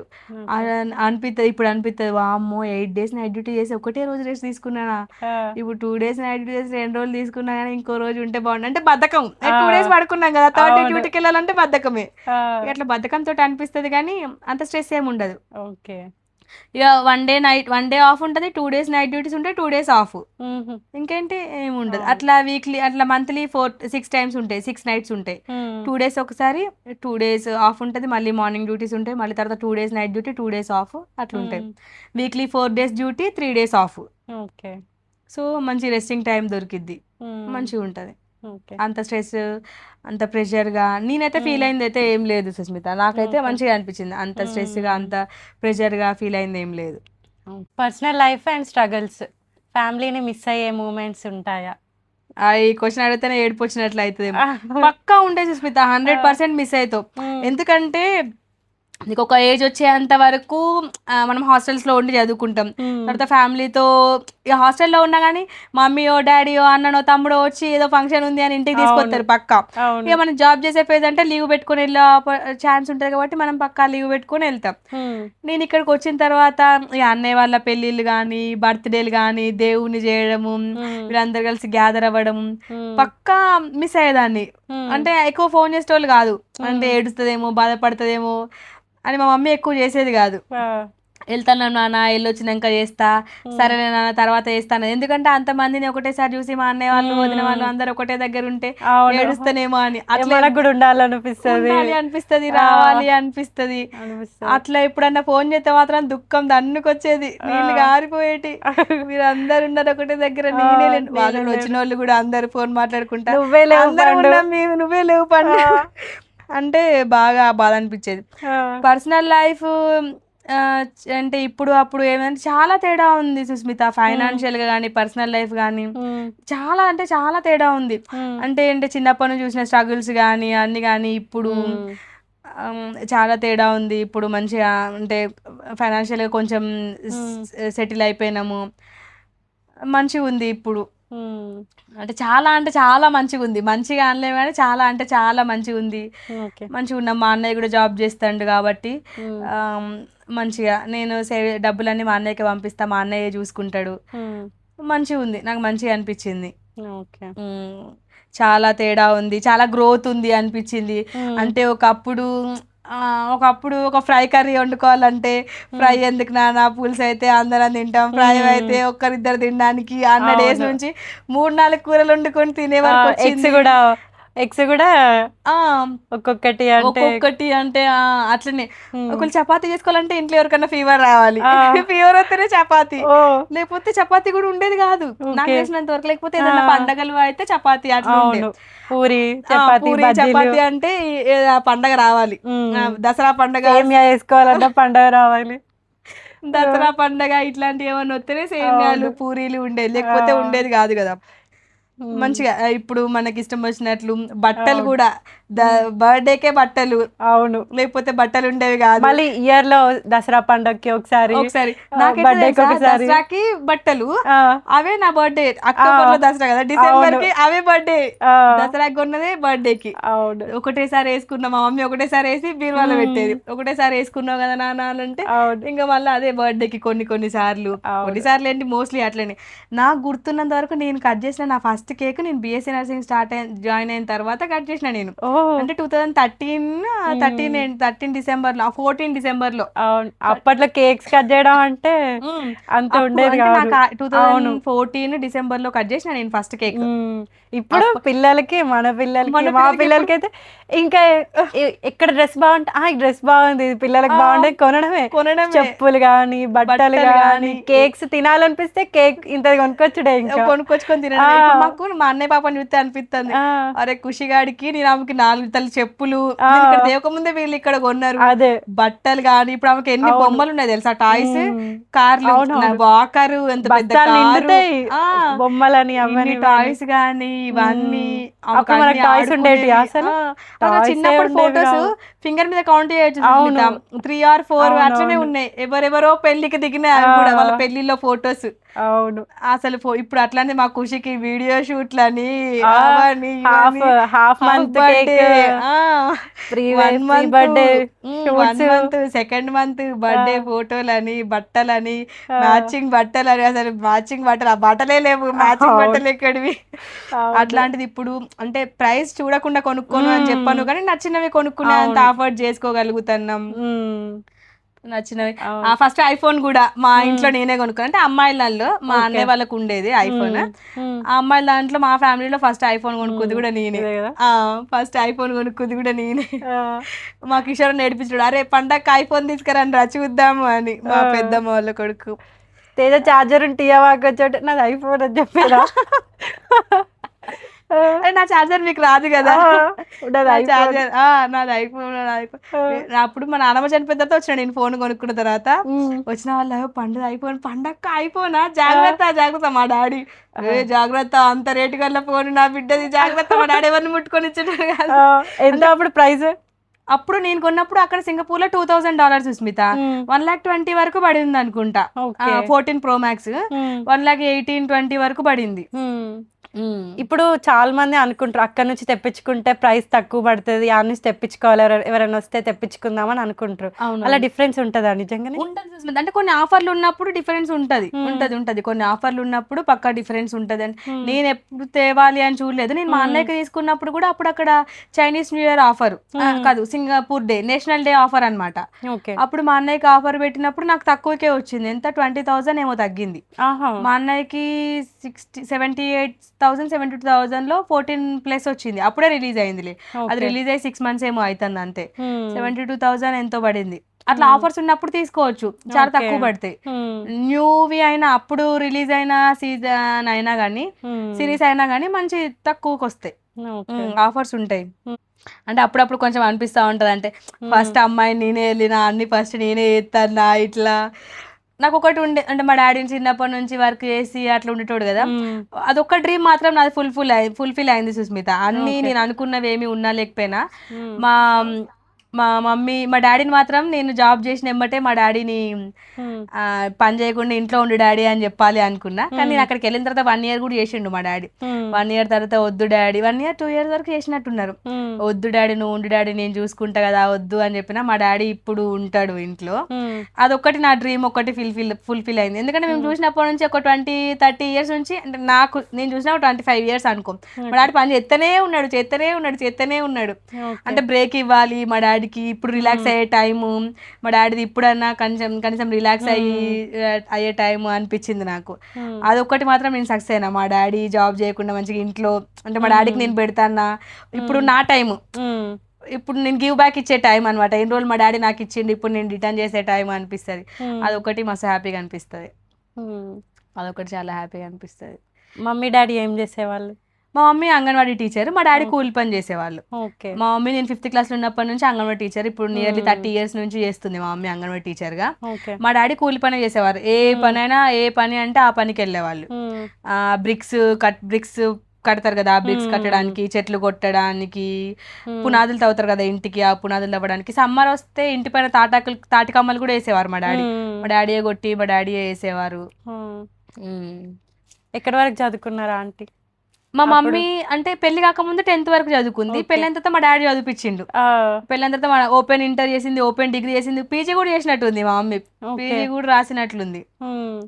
ఎలా వచ్చింది ఆంటీకి అంగన్వాడీది? అప్పుడు అప్పుడు ఇక్కడ నాకు నాకు గుర్తుంది సుస్మిత, మా మమ్మీ పొలం దగ్గర ఉంది, మా డాడీ నేను కలిసి వెళ్ళి మా మమ్మీని తీసుకొని వచ్చినాం. ఎవరు వచ్చిండ్రు ఇట్లా జాబ్స్ బర్త్డే 10th క్లాస్ చదివిన వాళ్ళు అప్లై చేసుకోవచ్చు అని అంటే, మా డాడీ నేను ఇద్దరం కలిసి పొలం దగ్గరికి వెళ్ళి మా మమ్మీ పొలం పని వెళ్ళేది అప్పుడు జాబ్ రాకముందు. వెళ్తే మా మమ్మీని అక్కడ నుండి జాబ్ నుంచి తీసుకొని వచ్చి ఇట్లా మా వైఫ్ కూడా 10th క్లాస్ చదువుకుంది ఇట్లా అని మా డాడీ చెప్పిండు వాళ్ళకి, వచ్చిన వాళ్ళకి ఇట్లా అప్లై చేసుకునే ఛాన్స్ ఉంది ఇట్లా అని చెప్తే, అప్పుడు మా మమ్మీ అప్లై చేసుకుని ఎగ్జామ్ రాసింది. ఎగ్జామ్ రాస్తే ఎగ్జామ్ లో మా మమ్మీ క్వాలిఫై అయింది నేను 5th క్లాస్ లో ఉన్నప్పుడు. ఇక అప్పటి నుంచి మా మమ్మీ అంగన్వాడీ టీచర్ గా చేస్తుంది. అంకుల్ ఎక్కడి వరకు చదువుకున్నారు? మా డాడీ ఏం చదువుకోలే, పేరు రాయడము అంతవరకు వచ్చి, మా డాడీ ఏం చదువుకోలేదు. నాకు మ్యారేజ్ అయినా ఆంటీని చదివిపించిండు. మా డాడీ రామచంద్ర కాలేజ్ లో చదువుకునేది మా మమ్మీ. మా డాడీ సైకిల్ మీద తీసుకొని వెళ్తుండే, సండే కాలేజ్ ఉండే, మా డాడీ సైకిల్ మా మమ్మీని తీసుకెళ్లి అక్కడ డ్రాప్ చేసి మళ్ళీ తీసుకొని వచ్చేటోడు. నాకు మంచి మెమరీ కదా అట్లా. నాకు ఇప్పటికి కూడా బాగా అనిపిస్తుంది ఏంటంటే, ఈ రోజులలో అందరూ చిన్న దానికి కూడా మిస్అండర్స్టాండింగ్స్, చిన్న దానికి కూడా కొట్టుకుని ఎవరితో మాట్లాడుతున్నావు, ఎక్కడికి వెళ్తానో, ఏం చేస్తానో అన్నది. అట్లంటే ఇప్పుడు మా డాడీకి ఏం నాలెడ్జ్ లేదు, ఒక ఫోన్ గురించి నాలెడ్జ్ లేదు, బయట ఎట్లుంటది ఏంటి ఇంగ్లీష్ లో మాట్లాడినా ఏం నాలెడ్జ్ లేదు. మా మమ్మీని ఒక్కరోజు కూడా నువ్వు ఎవరితోటి ఫోన్ మాట్లాడుతున్నావు, నువ్వు ఎక్కడికి వెళ్తున్నావు, నువ్వు ఈ టైంకి బయటకు వస్తా, అసలు నేను వినలేదు సుస్మిత. ఏదో కూరలో ఉప్పు తక్కువైంది అంటే మా డాడీకి ఉప్పు ఎక్కువ తక్కువ అయితే గోల, తినేటప్పుడు అన్నం నీళ్లు పెట్టలేదు అనుకో, నీళ్ళు ఎందుకు పెట్టలేదు అని గోల. ఈ సింపుల్ విషయానికే నేను గొడవ పెట్టుకోవడం చూసినా గానీ, నువ్వు ఎవరితో మాట్లాడుతున్నావు, నువ్వు ఎక్కడికి వెళ్ళినావు, నువ్వు ఈ టైం వరకు ఎందుకు రాలి, ఆ టైం వరకు ఎందుకు రాలి, నువ్వు ఫోన్లో ఏం పడతానో నాకు చూపెట్టు, అసలు ఇట్లాంటి డౌట్సే వాళ్ళకి రావు సుస్మిత. ఎంత మంచిగా ఉంటారంటే, అంటే నాకు మంచిగా అనిపిస్తుంది అదొక్కటి మాత్రం. అంటే నమ్మకము, ట్రస్ట్ అనేది ఉంటే ఎట్లయినా ఉండొచ్చు, ఎంత దూరమైనా వెళ్ళొచ్చు అని. ఇప్పుడు ఎంత ఈగో ఉంటది చెప్పు బాయ్స్ కి, ఎంత ఈగో ఉంటుంది. ఇప్పుడు నాకు గవర్నమెంట్ జాబ్ వచ్చి, ఇప్పుడు హస్బెండ్ కి గవర్నమెంట్ జాబ్ లేదనుకో, నేను వేరే ఊరు ట్రాన్స్ఫర్ వెళ్ళినా, నేను ఎందుకు రావాలి అక్కడికి, నువ్వేరా అవసరం అయితే అంటారు. కానీ అమ్మాయి కోసం అక్కడికి వెళ్ళి నేను జాబ్ చేస్తా, నా వైఫ్ కి సపోర్ట్ చేసి అక్కడ ఉంటా అనే వాళ్ళు లేరు. అట్లాంటిది మా డాడీ మా మమ్మీ మీటింగ్ కి వెళ్తే హాస్పిటల్ దగ్గర వెయిట్ చేసేది. అప్పుడు ఫోన్ లేదు కదా, మా మమ్మీ నేను పలానా టైంకి వస్తా అంటే మా డాడీ వెళ్ళి హాస్పిటల్ దగ్గర వెయిట్ చేసి మా మమ్మీని సైకిల్ మీద తీసుకొని వచ్చేది ఇంటికి. కాలేజ్ కూడా నిన్ను కూడా తీసుకొని సైకిల్ మీద తీసుకొని వచ్చేటోడు, సైకిల్ మీద తీసుకొని వచ్చేటోడు. మళ్ళీ ఎప్పుడన్నా మా డాడీకి టైం ఉంటే పనికి లేకపోతే వచ్చి అక్కడ వెయిట్ చేసేటోడు, మళ్ళీ తీసుకొని ఇంటికి కూడా వచ్చేటోడు. కాలేజీకి కూడా రామచంద్ర స్కూల్లో చదువుకున్నప్పుడు నేను 5th క్లాస్ వరకు రామచంద్ర స్కూల్లో, గవర్నమెంట్ స్కూల్. మా డాడీ పొద్దున్న ఇక్కడ నుంచి అక్కడ వరకు సైకిల్ మీద నన్ను తీసుకొని వెళ్ళి అక్కడ డ్రాప్ చేసి వచ్చేటోడు. సాయంత్రం నేను నడుచుకుంటూ వచ్చేదాన్ని. అప్పుడు కూడా మా డాడీ సపోర్ట్ కూడా, మా డాడీ చాలా సపోర్ట్ చేసిండు. ఏంది నువ్వు ఇంకా చదువుకునేది, 10వ తరగతి చదివినా సాలదా, ఉద్యోగం చేస్తానో సాలదా, ఇంకేం చదివేది, దానికి ఎవరు ఖర్చు పెట్టాలి, ఓపెన్ డిగ్రీ అంటే కట్టాలి కదా. అప్పుడు మా మమ్మీ డిగ్రీ మాత్రం మా మమ్మీ వెళ్ళింది, కాలేజ్కి వెళ్ళింది. నాకు గుర్తు, మనం ఇంటర్ లో ఉన్నప్పుడు మా మమ్మీ కాలేజ్కి వెళ్ళేది, సండే క్లాసెస్కి వెళ్ళేది. మార్నింగ్ లేసి మాతో పాటు కూర్చొని చదువుకునేది మా మమ్మీ. మా మమ్మీ ఒక్క ఎగ్జామ్ కూడా డబ్బులు కట్టి రాయలేదు, డబ్బులు కట్టి ఇట్లా చూసి రాసే వాళ్ళు ఉంటారు, మా మమ్మీ అట్లా రాయలేదు. బుక్స్ కొనుక్కొని రాసేది, బుక్స్ కొనుక్కొని మాతో పాటు మార్నింగ్ కూర్చొని చదువుకునేది, చదువుకొని రాసేది మా మమ్మీ ఎగ్జామ్స్. నాకు గుర్తున్నంత వరకు అయితే బుక్స్ ఇట్లా కొనుక్కొని ఏం చదవలేదు. మా మమ్మీ మా అన్నయ్య ఇప్పుడు ఇద్దరు డిగ్రీ. Aunty full talented. మా మమ్మీ రైటింగ్ కూడా మస్తు ఉంటది. నాకు మా అన్నయ్యకి నాకు ఇద్దరికి రాలే ఆ రైటింగ్ అని. నీది కూడా బానే ఉంటది, పెద్ద పెద్ద అక్షరాలు రాసి గుండ్రంగా వస్తుంది. మా మమ్మీ నీట్గా ఉంటది, గుండ్రంగా ఉంటది, పెద్ద అక్షరాలే రాస్తది మా మమ్మీ, నీట్గా ఉంటది. అవును, నీ రైటింగ్, నా writing, Swathi writing, writing writing, వీళ్ళందరూ పిల్లల రైటింగ్ చిన్నగా ఉండేది. మా మమ్మీ రైటింగ్ కూడా బాగుంటది, ఇంగ్లీష్ కూడా బాగా రాస్తది మా మమ్మీ. ఇంగ్లీష్ తెలుగు రెండు రైటింగ్లు బాగుంటాయి, మంచిగా రాస్తది మా మమ్మీ రైటింగ్. మా జైదేమో రైటింగ్ కొంచెం డిఫరెంట్ ఉంటది, మా అమ్మ బాగా రాస్తుంది రైటింగ్. బాగా రాస్తుంది. మా ఖుషిగాడు ఎట్లా రాస్తుంది చూడాలి, మా టింకు రైటింగ్ అసలు బాగోదు. నాదే అంటే ఖుషి ఖుషి అంటున్నావు అప్పటి నుంచి. ఖుషి అంటే ఎవరు? ఖుషి అంటే మా అన్నయ్య వాళ్ళ పాప, నా మేనకోడలు. ఇప్పుడు 1 year తనకి. తన బర్త్డేకే కోసమే వచ్చిన నేను, పుట్టినప్పటి నుంచి చూడలేదు కదా, పుట్టినప్పటి నుంచి చూడలేదు, అందుకే వచ్చిన. మా ఖుషి రైటింగ్ ఎట్లుంటుందో చూడాలి. ఆ టింకు రైటింగ్ అసలే బాగోదు, లేదు మా టింకు రైటింగ్ బాగోదు. నా రైటింగ్ కూడా కొంచెం కొంచెం రౌండ్గా ఉంటుంది అంతే. మా మమ్మీ రైటింగ్ అయితే బాగుంటుంది. హోమ్ సిక్ అయినప్పుడు ఎలా హ్యాండిల్ చేసేదాన్ని చెప్పిన? హోమ్ సిక్ అయితే ఫ్యామిలీ తప్ప ఎవ్వరు గుర్తురారు సుస్మిత.